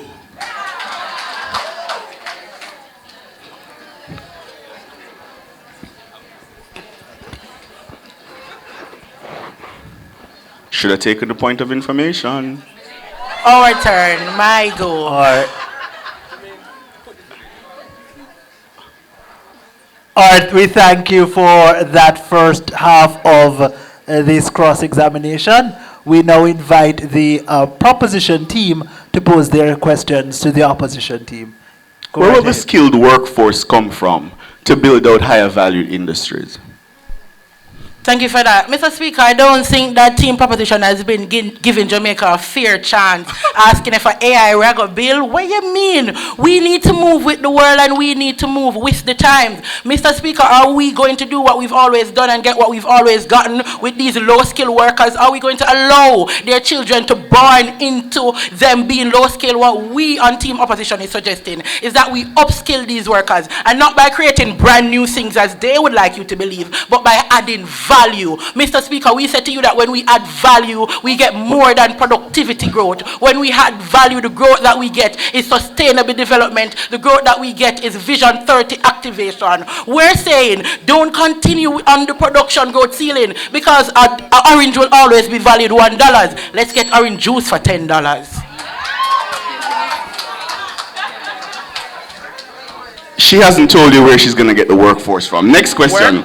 Which current industry will you deprioritize and displace so that you can fund your fanciful projects? We're not displacing anything, and I'm glad the motion didn't require us to do that. I did tell you where I'm going to get my workforce. It is these low-skilled people that we are going to upskill. We can use the same education tactic. Educate the people, upskill them, and let them make more in these new value-added industries. Now, Mr. Speaker, outside of that, we don't have a resource problem. The policies exist. What we're suggesting is not abandonment. We're not saying leave the existing structure. We're saying add to them. How do you lose from adding? These are value-added products. We are saying that instead of just focusing on picking the orange and employing one more person to pick some more orange, we now try to break out into niche markets, agro-processing, and we cannot lose from that. There is no way you can lose by adding. Except in order to add, you need a foundation. Next You talked a lot about China, Taiwan, Singapore. Can you point to a comparable developing country, such as Jamaica, that has been able to do the higher valued things you want to do? Okay, we can. Since we've done the research, we have Guatemala, we have Rwanda, we have Estonia. That those are countries within the realm of Jamaica. Because unlike Team Proposition, Mr. Speaker, when we are doing our research, we try to find economies where what they're putting forward, the policy that they're putting forward, can also be put into our model, because we have a similar makeup and we have a similar demography. Mr. Speaker, he also spoke about we can't build without the foundation. I thought that's what you guys provided, the 50-year foundation of tourism, bauxite, sugar, and coffee. What we're saying is that there is a ceiling. We cannot continue to do that to get where we want to be. In order to compete with the world, we have to add value. All right, we thank both teams for that rather exciting, vigorous segment of cross-examination.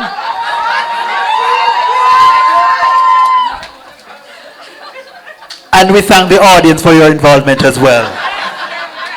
I just want to issue a caution here, and the teams know this, so this is just a reminder. When it is your time to ask questions, ask only questions. Don't make a comment that responds, however subtly, to the response provided to you from the other team. That is not permitted. Thank you. And we'll have a second segment, so we'll see how that goes. All right, so ladies and gentlemen, we continue now with the debate. At this time, I call upon the second speaker, Brittany Wright, from the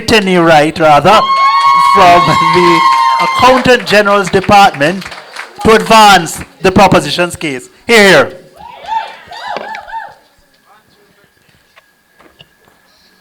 Mr. Speaker, the opposition wants this House today to believe that Jamaica's future lies in chasing new higher value-added industries before first improving on our existing ones. But one simple thing remains true. You cannot build tomorrow's economy on today's weaknesses.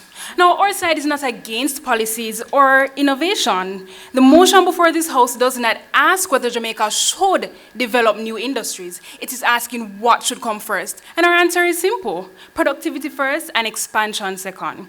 Now, before I go further into my substantive points, I'd like to highlight that the first speaker for opposition mentioned about the issues being aimed at stagnation in our economy. But my opponents, I'd like to stress again that these stagnations that occur are because there is no productivity growth in the first place. And in my first point, I'll go further as to why that is so.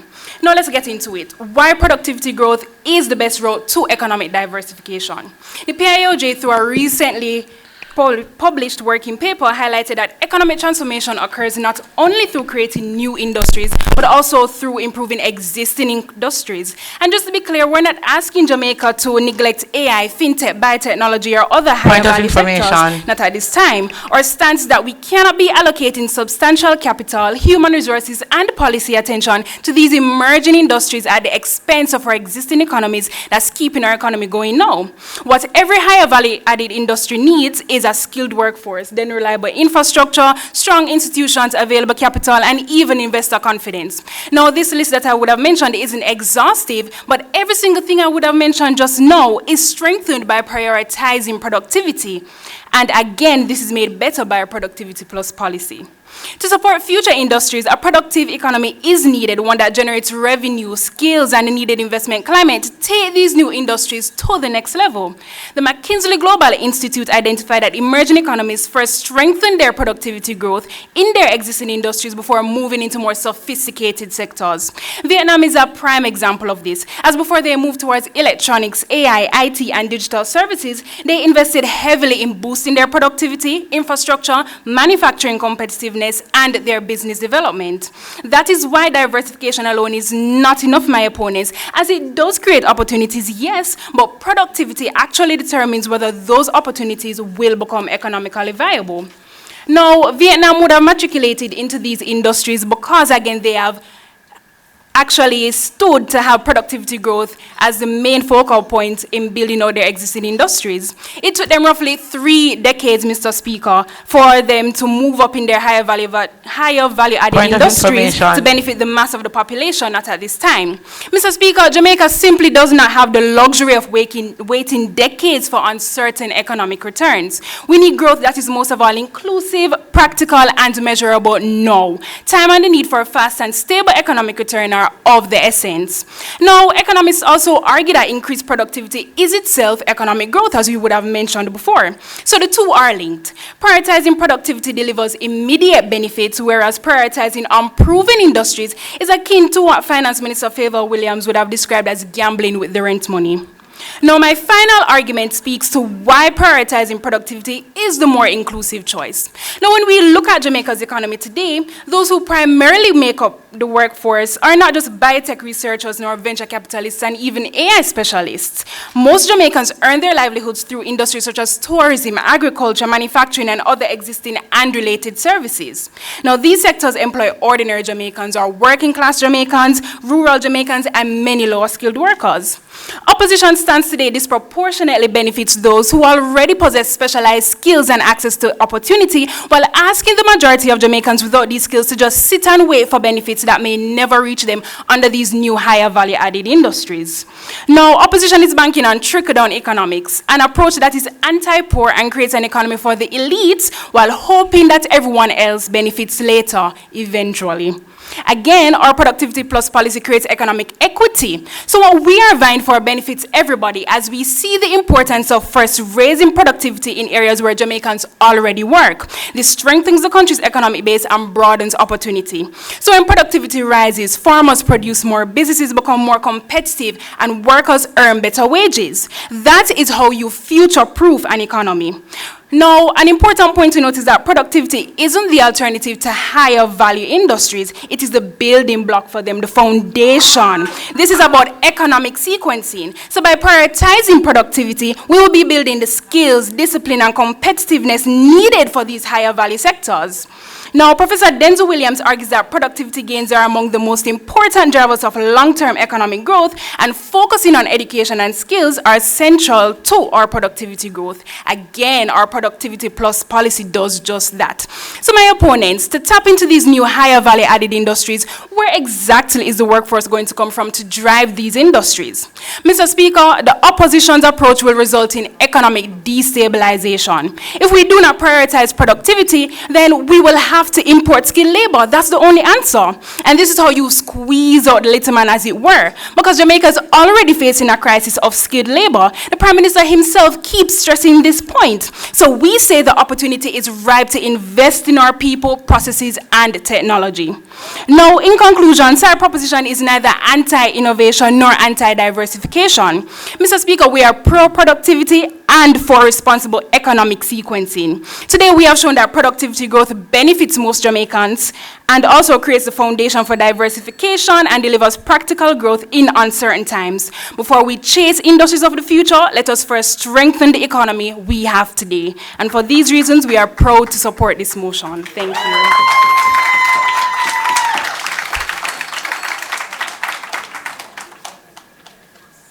We thank the second speaker from the proposition team, Accountant General's Department. We now move to the second speaker from the opposition team, Administrator General's Department. Let us welcome Cudian King. Here, here.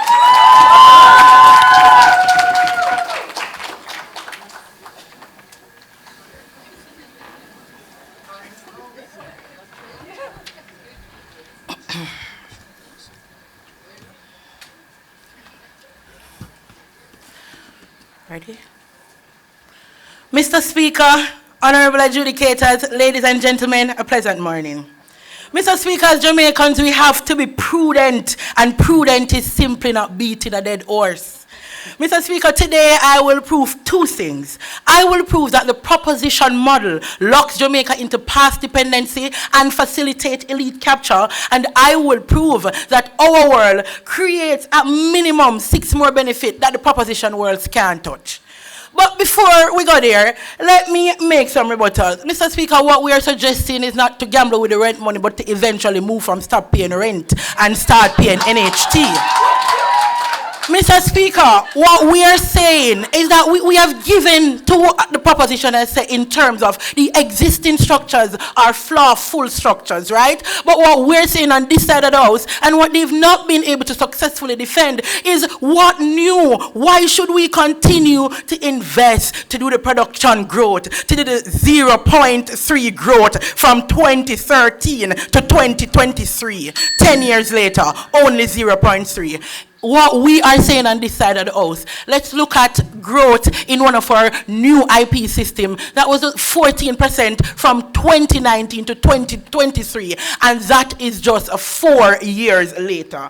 Now on to my substantive. Mr. Speaker, I hear the second, one more rebuttal. I hear the second speaker and team proposition gave us the example about the country that took 3 decades, which is 30 years to build their economy, but we're 5 decades in. And what you've brought to the room again is education, transportation, and technology. Now on to my substantive. Mr. Speaker, the proposition model creates dependency and elite capture. Past dependency means past decision constrains future one. Prioritizing what already exists reinforce the past that give us low wages, high informality, and the boom bust cycle. It prioritizes what proposition kept saying, the common man that should stay low skill for the rest of his life. Mr. Speaker, one of the very real way in which past dependency manifests itself is through elite capture. Elite capture is a form of corruption where powerful individual or group divert their public resources and decision making to serve their own interests. Existing industries, Mr. Speaker, bring entrenched supplies, chains assumption, and official. In a small state like Jamaica with limited capacity, incumbents are already in the room and are already organized. Therefore, the state becomes a manager of incumbency and not the driver for transformation.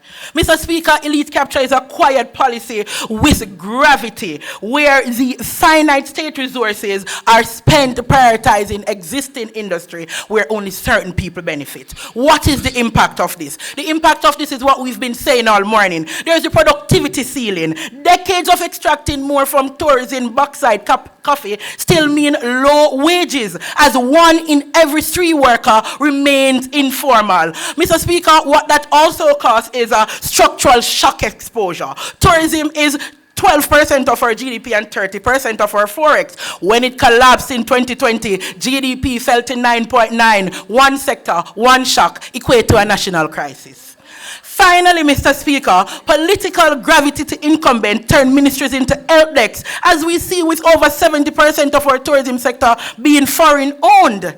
On to my second point. Mr. Speaker, we have 2 worlds to compare, and we can undoubtedly show you why our world is better. The question here is not should we be producing more, it is which world would you want to live in. Let's put them side by side. In proposition world, Jamaica is evolving similar to 2015, but at a faster pace with more hotel room, bauxite production, relying on state that minimizes regulation for the elite. In contrast, in opposition world, Jamaica is a Jamaica where tourism and mining are foundational rather than limiting. It is now where we are building from the ground to the sky. We advocate for focus on high-value industries such as creative export, climate technology, and advanced agro-processing, which would necessitate improvement in skill. We will get standard IPs from this, export discipline, and ultimately enhancing productivity across the economy. Remember when I tell you about the 6 benefits that they can't touch? Ready for them. Benefit 1 and 2. There is the wage and dignity benefit.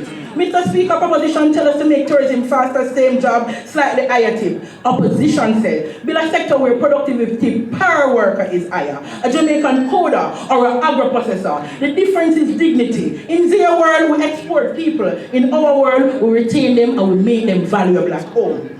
Secondly, there is the resilience and the institution additional benefit. Diversifying, as my first speaker had said, in the new higher value industries makes the economy more resilient, because if tourism or bauxite collapses, sectors like digital export and climate tech still holds regardless of what Mr. Brooks has said.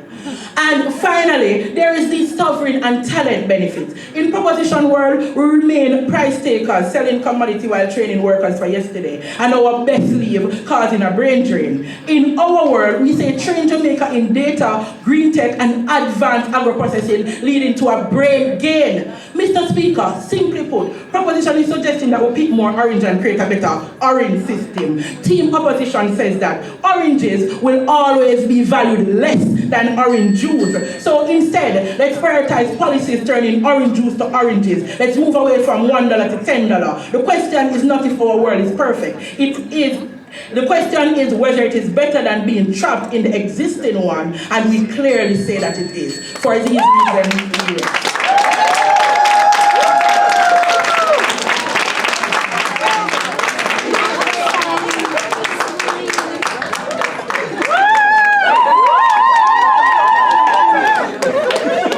it goes without saying that we thank the second speaker on the opposition team for her remarks. We now move to the second segment of cross-examination. The singular deviation here is that we'll have the questions coming first from the proposition team before we hear those from the opposition. So let's go team Accountant General's Department. Your three questions. How can Jamaica successfully create globally competitive new industries when the same productivity challenge How can Jamaica successfully create globally competitive new industries when the same productivity challenge affecting the new industries will affect those new industries? From what you're saying, should we just do nothing then? Because what we're not speaking about is a protection from these problems. We're saying because these existing industries exist, there is already a certain amount of problem and flaws that come with these industries. These new higher value industries, when we prioritize these, we also look at correcting the flaws. I don't know why proposition is making it seem as if when we add value that everywhere doesn't benefit. The existing industries benefit and the new industries add value and production goes up just the same. But now we're saying not just production and productivity growth, let's add more, because where we can take more as a third world country with finite resources, we should go for more. And just to add value add, okay. You talked about elite capture in the developed world where there's AI, fintech, biotech. Aren't those the countries where you're seeing elite captures, where the Elon Musks and the Sam Altmans of the world have captured those democracies and held the countries hostage? Thank you for that. What we are saying, Mr. Speaker, is that elite capture is susceptible in any world, but it is more susceptible in the world of proposition. And let me explain that for you. When you have 50 years of policies in place, you have incumbents and officials that are already so familiar with these policies, so as how to circumnavigate them, and the elite as how to benefit from them. What we, and the key word there is new value-added system. This gives us a chance to build better. This gives us data protection laws, IP laws, company registration and compliance laws, which again, overall produce far more benefit than just production growth. So yes, elite capture is susceptible, but more so in your world. We have at least 50 years before we can start worrying. And then after all of that, we continue to be satellites of development. The question. The question, that's the question. You can the question is coming. The question is, after all of that, we'll continue to be satellites of developed countries, because as a developing country, we will never be able... Allow me, if you allow me, you'll hear the question. We'll never be able to match the fact that they have the industries, they're native to their countries. Isn't that true? That's a question. You got lost in your explanation and question. So go again to the question only. The question, my friend, is, are you comfortable with us then being satellites of developed countries where these higher value industries are native. Are you comfortable with that? No, because these higher value industries aren't native to development country. We're not going to allow you to shoot the debate like that. We say that higher value industries are simply industries where value is added. What that means is that industries that exist, we are able to add value to those, and those become high value industries like our oranges, like our coffee. We can niche those brands, and those industries are still considered higher value industries, and those are unique to us. And also, we currently are satellites in your world. What the countries did before is that they see change and they enhance it. They see change and they take hold of it. We cannot continue in your world of just staying where we are and expecting something different. Where 70% of our tourism is owned by foreign countries? Okay. All right, so we thank both teams for the engagement in this first half of the second segment of cross-examination. Yes, I hear a round of applause coming from you. We now move to the second half, where we now await the questions from the opposition team, the Administrator General's Department. Go right ahead. You say productivity comes first, but if an industry fundamentally produces low-value outputs, how does producing them more efficiently solve the value-added problem? So the reason there's low value output is because we're not productive. I can't believe you're not getting this. We are stagnant because we're not productive. And Brandon has already told you that there is enough capacity in the economy for us to be more productive so we can extract maximum benefit to give the dignity that you want to the people who are at the bottom. All right, I get 50 years later again. Mr. Speaker, no. Sorry. We have to play fair. Since existing industries haven't achieved Jamaica's Vision 2030 goals so far, what gives them greater priority to you now? Repeat the question? I thought I was going somewhere. It ended abruptly. Yes, since existing industries haven't achieved Vision 2030 goals so far, why give them greater priority now? That's the question. Oh, yeah. Because there is more to, I thought I answered that. There's more to be extracted from those industries, and we say because there's a low-skilled population, poor educational outcomes, poor transportation outcomes, poor technology outcomes, we would prioritize those so we can extract maximum value before we go into Elon Musk's world, Sam Altman's world, and all the corruption that is attendant in the United States and the United Kingdom. So my opponent, if productivity is your goal, why exclude industries that inherently give you a higher return on your productivity? Both Brandon and Brittany already answered that. It's a matter of sequencing. Nobody said exclude. Nobody said that at all. And I noticed that you've been missing the point of the policy because you tried to co-opt the skills training, which Brandon spoke to. Your burden is to prove to us that we should go higher value, abandon the existing industries. We're saying to you, we have never said exclude. Nobody said that. All right, thank you, both teams. Thank you so very much.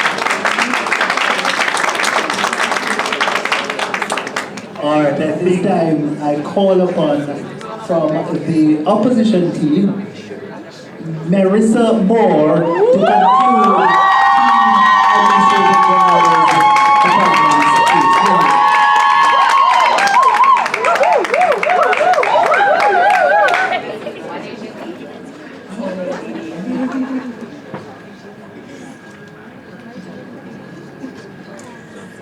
All protocols observed. Mr. Speaker, this debate was never about whether existing industries matter. They do. This was more a pragmatic and principled debate that asked a very important question. What kind of economy Jamaica should deliberately be building for the future? We on-side opposition has shown you that the real choice is between managing decline and creating transformation. And we have firmly chosen transformation. The proposition's world asks Jamaica to keep squeezing more out of sectors that already have a ceiling, Our side has shown that this is the wrong national strategy. First, higher value-added industries diversify the economy and move up into sectors like digital services, ICT, cybersecurity, and allows us to maximize the bamboo industry. These sectors are more resilient, more profitable, and more suited to the direction that the world is already heading. Second, we showed that repeatedly prioritizing existing industry means Jamaica keeps missing opportunities for growth, whether in bamboo, emerging tech, or logistics, especially since we are naturally poised for growth based on our unique location in the region. Mr. Speaker, let us examine some of the major clashes in this debate. Side proposition come here to talking about productivity first, expansion later. Trying to be productive, Mr. Speaker, in industries that have entrenched issues, and for decades we've been doing the same thing over and over and over again. Why continue? Doing the same thing over and over again, Mr. Speaker, is a literal definition of madness, expecting that there's going to be anything different. Proposition says that the people in their world benefit better now, and that in our world, persons don't benefit. Mr. Speaker, that is not so. In our world, we say, when the mood says, prioritizing policies that are aimed to added value industries, it doesn't only create new industries, Mr. Speaker. It also elevates those that are already in existence. This means that the worker that works in our BPO sectors as a call center agent, we provide skills, Mr. Speaker, to enhance Mr. Speaker, so that they can earn higher, Mr. Speaker. That is what the proposition is saying versus what we are saying. Mr. Speaker, let us go forward. My colleagues have made a deeper case today. We argue that the proposition word locks Jamaica into path dependency. We're saying the same sectors, the same incentives, the same vulnerabilities, and the same ceiling. Mr. Speaker, this deepens elite capture because incumbents are, like my second speaker said, are the ones already organized, already connected, and already best placed to absorb the state's attention. This means that the state becomes a manager of the old economy, not a builder of the new one. However, in the opposition's world, Jamaica has more output. It gives better and higher wages, dignity, resilience, sovereignty, institutional upgrading, talent retention, and confidence. A new industry strategy, Mr. Speaker, forces the country to build stronger institutions, better standards, and a more capable state. It protects us from shocks by reducing dependence on a narrow set of vulnerable sectors. It keeps our young people here by offering them higher value work and a future worth staying for. It allows Jamaica to stop being a price taker and start becoming a rule maker in the process and the places where it matters. Mr. Speaker, in conclusion, when the proposition tells you to prioritize the whole economy, remember what that truly means. It says it means the same structure, the same limits, and the same risks. Mr. Speaker, we win this debate today not only because we had better questions or answers, sharper rebuttals, or more salient points, but because side opposition gave you a better Jamaica. We gave you a Jamaica that builds new engines of growth instead of polishing old ones. We gave you a Jamaica where we honor and continue to honor the existing sectors while prioritizing and making way for the new ones. We gave you a Jamaica where it's the best place for you to live, to work, to raise your families, and to do good business. For those reasons, we are proud to oppose the petition.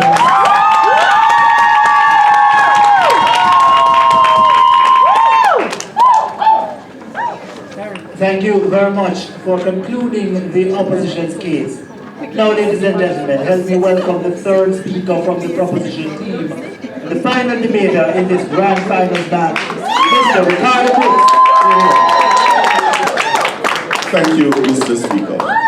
My friends on the other side make patriotic arguments. Unfortunately, they're pointless arguments. I'll tell you why. They talk about managing decline versus transformation. And they talk about the ceiling that existing industries have hit. Not one of them have told you what that ceiling is or capacity to grow. Brandon has told you that at minimum, there's at least a 30% growth possibility under our policy model. So they talk about ceiling and they haven't told you what that ceiling is. They just want you to accept that it is so. We have said to you that there's at least capacity for 30% at minimum, we estimate, growth in the existing industries. They talk about the entrenched issues that would remain if we prioritize existing industries. But if we go to higher value added industries without fixing those entrenched issues, don't they still remain? And doesn't it mean that the same unproductive, low-skilled people who they want to upskill, as our policy already advocated, so they try to co-opt it, and that alone should ensure that they lose, doesn't that mean that those people, yes, become a challenge? They become a challenge to fintech, they become a challenge to AI, they become a challenge to agro-processing. And that is why the proposition has told you that this is a matter of sequencing, that you have to fix the foundation, because if that foundation, entrenched as it is with all the parade of horribles that they tell you, remains, then nothing else can be built on it. It is as simple as 1, 2, 3.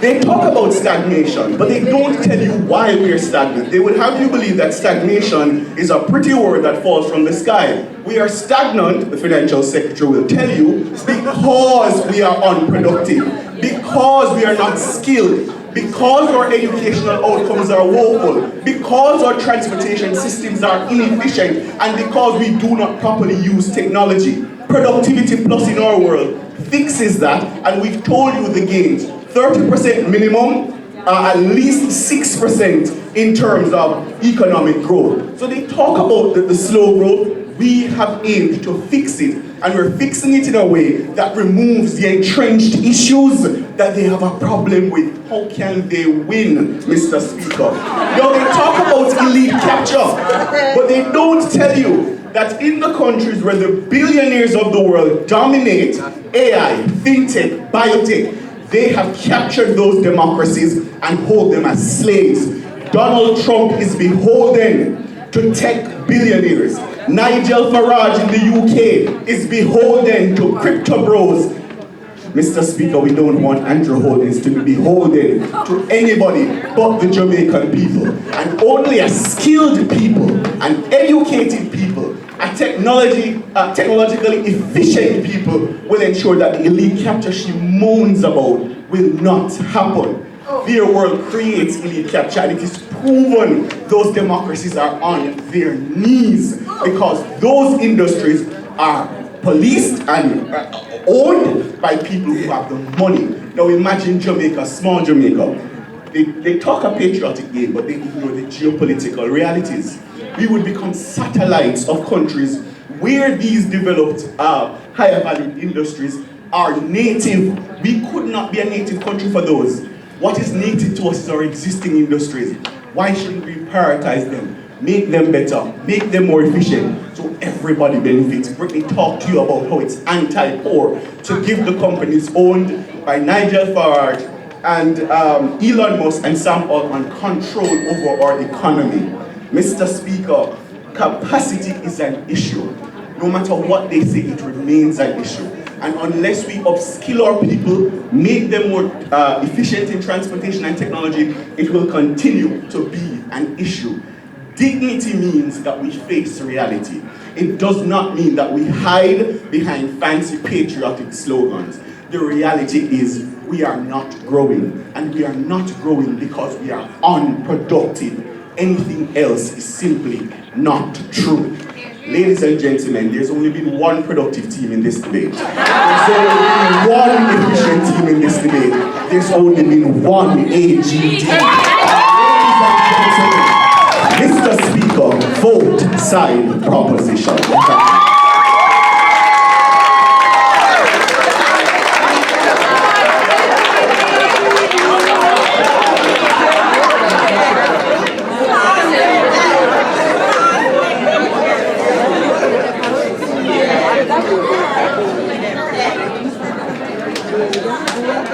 and gentlemen, let us thank both teams again.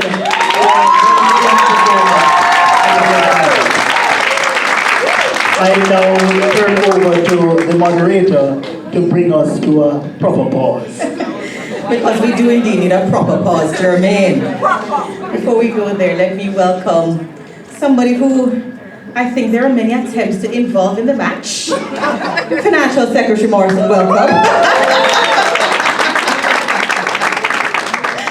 Now, ladies and gentlemen, I love a good policy debate, right? Did you enjoy that? Yes! You know when you watch a good game where no one side is dominating, but you have a real swing off the ball, and everybody has to be defending? I mean, listen. What is a penalty shooter we probably ended up in? And we know who were making sure that they were not missing their penalties. At least 2 people. What we have just witnessed, ladies and gentlemen, is not a simple disagreement. It is a fundamental tension at the heart of economic development and social justice conversations. On one side, we heard an argument rooted in foundation building and equity. The proposition contended that you cannot leap to new heights if the ground beneath you is unstable. Their first speaker reminded us that education is the bedrock of productivity. But then their second speaker took it further. They argued that prioritizing productivity is the more inclusive choice. Because if we chase new, high value-added industries without first ensuring our people have the skills to participate, we risk creating an economy for the few, not the many. They spoke to productivity equity and economic equity. On the other side, we heard an equally compelling argument rooted in necessity, adaptation, and the dangers of stagnation.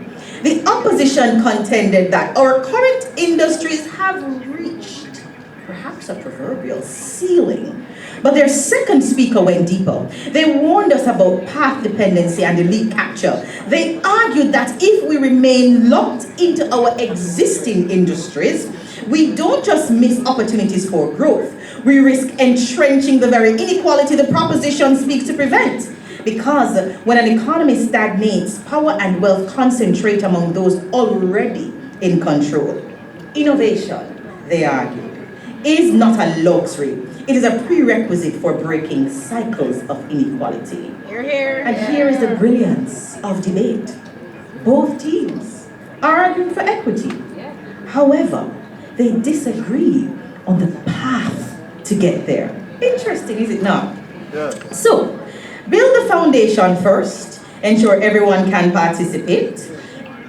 In what we have is what the proposition says, and opposition says we must innovate now, or we will be trapped in a system that serves only the elite. Ladies and gentlemen, what a rich and robust debate. The judges will now break for 20 minutes to deliberate. Boy, best of luck. When they return, we will begin the presentation of awards. Judges, you may proceed. Let's give the judges also a round of applause. It is my distinct honor to invite to the podium the Minister of Finance and the Public Service, the Honorable Favour Williams, as she brings remarks. Let's make her welcome.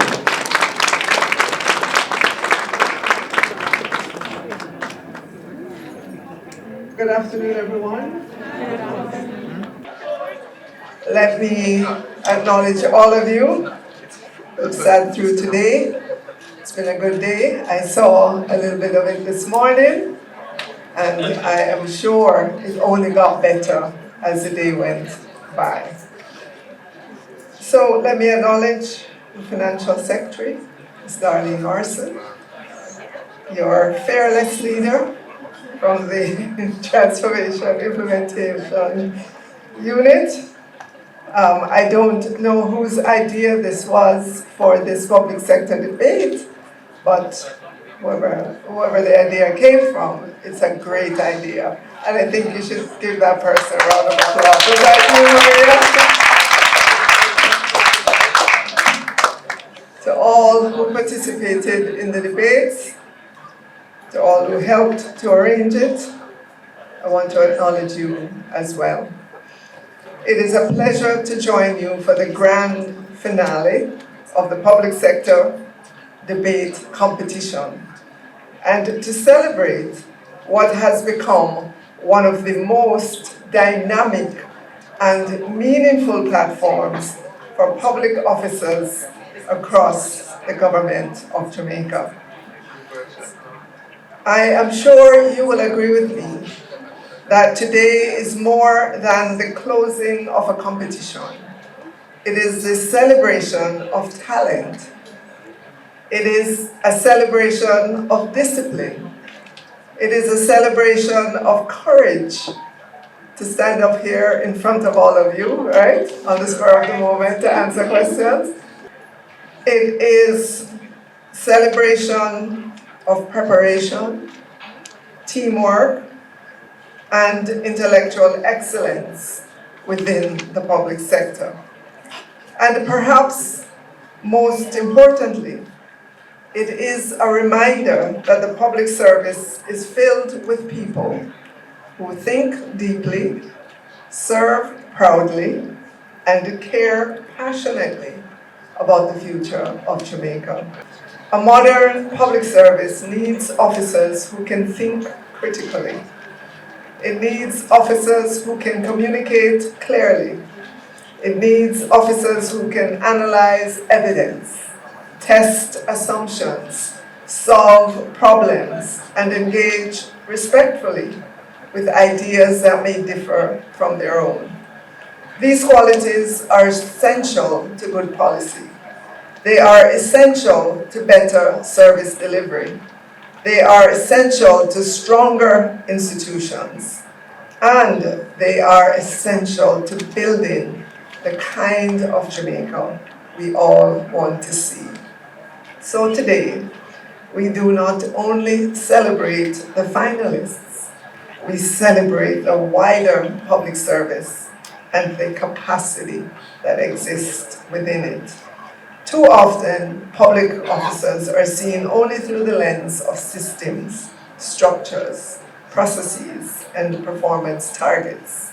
Those things matter very much, but behind every reform, every policy, every budget, every service improvement, and every digital transformation effort are people with lives, with families. People who show up every day, people who serve communities, people who support schools, hospitals, police stations, courts, tax offices, parish offices, and the many institutions that touch the lives of Jamaicans. People who often work quietly, consistently, and without fanfare. The government recognizes that public officers are central to national development. You're not on the margins of transformation. You are at the heart of it. If we are to build a better public service, we must invest in the people who make the service possible. That is why the government remains committed to supporting the growth, development, and the professional advancement of public officers. We understand that a stronger public service cannot be built by technology alone. It cannot be built by policy alone. It cannot be built by legislation alone. It must be built by capable, motivated, ethical, adaptable, and empowered people. Our commitment is to continue creating opportunities for public officers to learn, to lead, to innovate, and to grow.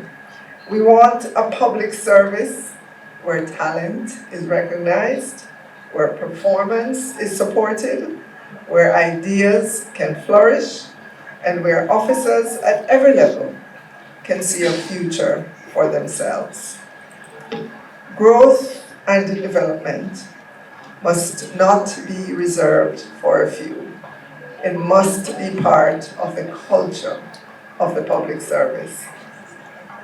A young officer, male or female, entering the system must be able to see a pathway. A mid-career officer must be able to refresh, retool, and advance. A senior officer must be supported to lead with vision, emotional intelligence, and accountability. That is the public service we are working to build. And so the public sector debate competition is more than an event on the calendar. It is a part of a larger movement started some 5 years ago. It helps to build confidence, it strengthens communication, it encourages research, it exposes public officers to national policy issues, it creates space for collaboration across ministries, departments, and agencies. It reminds us that public officers are not merely implementers of decisions. They are thinkers, they're leaders, they're problem solvers, they're nation builders. And when public officers are given the opportunity to stretch themselves, they rise. The record level of participation this year is a powerful signal. It tells us that public officers want to be engaged, they want to contribute, they want to test ideas, they want to sharpen their skills, they want to be part of something bigger than their individual desks, units, or organizations. You agree with me? Yes. Well, if you do, say amen. That spirit is encouraging. It tells us that the future of the public service is not only in systems and reforms, it is also in enthusiasm, intelligence, and commitment of the people who serve within it. To the teams that made it to today's final rounds, congratulations. Let me hear the applause.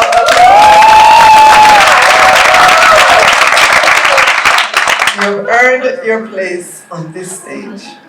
You have demonstrated resilience, discipline, and excellence. You have shown that preparation matters.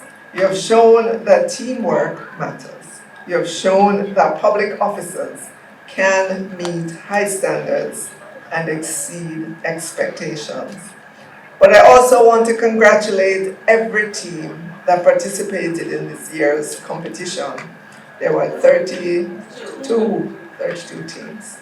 Whether you advanced to the finals or not, your participation mattered. You added value to the competition. You strengthened the quality of the discussion. You represented your organizations with pride. You represented, come on,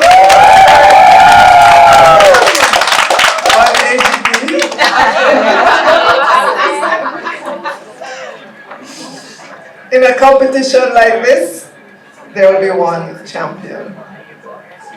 But the public service wins when more officers become more confident, more articulate, more analytical, and more engaged.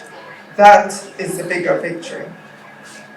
I also want to acknowledge the ministries, departments, agencies, and public bodies that supported their teams. This morning, I know the PS from the Ministry of Foreign Affairs is here. She's still here? But she was here. She made time, right? When leaders encourage their staff to participate in initiatives like this, they send an important message that growth matters, that development matters, and that public officers should be given space to build skills beyond their routine duties. To the organizers, the Transformation Implementation Unit, TIU. Yeah, I'm waiting for the applause. Thank you for continuing to create and sustain this platform. The fifth staging of this competition is a significant milestone, and I know you agree with that. It demonstrates consistency, commitment, and belief in the talent of the public sector. To the Jamaican Association for Debating and Empowerment, thank you for your partnership, training, the guidance, and the support. I was sitting there in my seat this morning thinking, I'm going to join up with them, you know. You've helped to shape this competition into a credible and impactful platform. And to the supporters in this room, clap yourself. Thank you for showing up. Your presence tells these public officers that their effort is seen, valued, and celebrated. Ladies and gentlemen, the public service is going through an important period of transformation. We're being called to be more responsive, more efficient, more citizen-centered, more digital, more accountable, and more results-focused. Those are very serious expectations, but I am confident that they are achievable. And why do I say that? They are achievable because I see in this room the kind of talent that gives us hope. I see officers who are willing to learn. I see officers who are willing to engage. I see officers who are willing to step forward even when the stage is challenging and the spotlight is bright. Transformation is not only about changing how government works. It is about renewing the spirit of service. It is about building pride in public duty. It is about ensuring that Jamaicans receive the quality of service they deserve. It is about making government work better for the people. And that work depends on you, it depends on me, it depends on all of us. The government will continue to do its part. We will continue to support initiatives that build capacity, encourage innovation, strengthen leadership, and prepare public officers for the demands of a changing world. But I also want to encourage every public officer here to keep investing in yourselves. Keep learning, keep asking questions, keep reading, keep speaking up with the solutions, keep challenging yourself, keep building the skills that will make you not only better officers, but stronger leaders. The Jamaica we are building will require the best of all of us. It will require discipline, creativity, courage, collaboration, and service. It will require people who can disagree respectfully, people who can argue thoughtfully, and still work together for the national good. That is what this competition represents at its best. So, as we eagerly await the announcement of the winners, I encourage us all to continue to play our part in building a better public service. Once again, to every public officer who participated in this debate competition, remember, you made your organization proud. You have made this public service proud. And you, yes, have reminded all of us that the future of public service in Jamaica is bright. May this competition continues to grow. May it continue to inspire. May it continue to uncover and develop the tremendous talent that exists across the public sector. And may we all leave here more committed to building a public service that is excellent, responsive, forward-looking, and worthy of the people of Jamaica. Congratulations to all the participants and best wishes to the finalists. Ladies and gentlemen, it is my honor to present to you the third place champions of the 2026 staging of the public sector debate competition. Let us make some noise for the teaching service.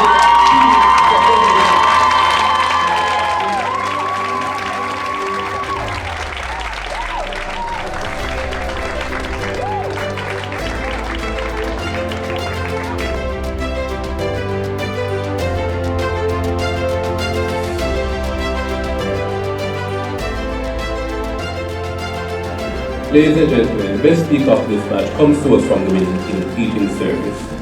Ladies and gentlemen, Rasheen Nelson, best speaker.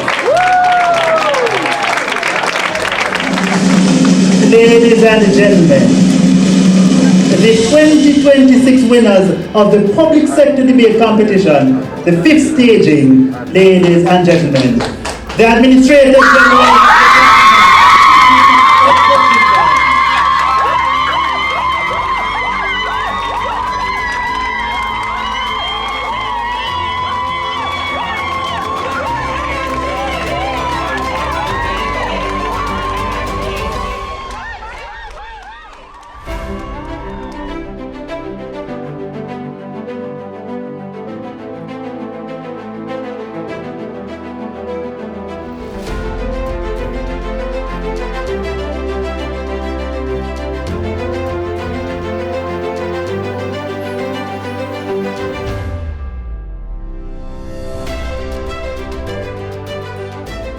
Who among the 6 debaters stand tallest and therefore ends as being the best debater in the grand finals of the competition? That debater, ladies and gentlemen, comes to us from the second place team. That debater is none other than Mr. Ricardo Brooks.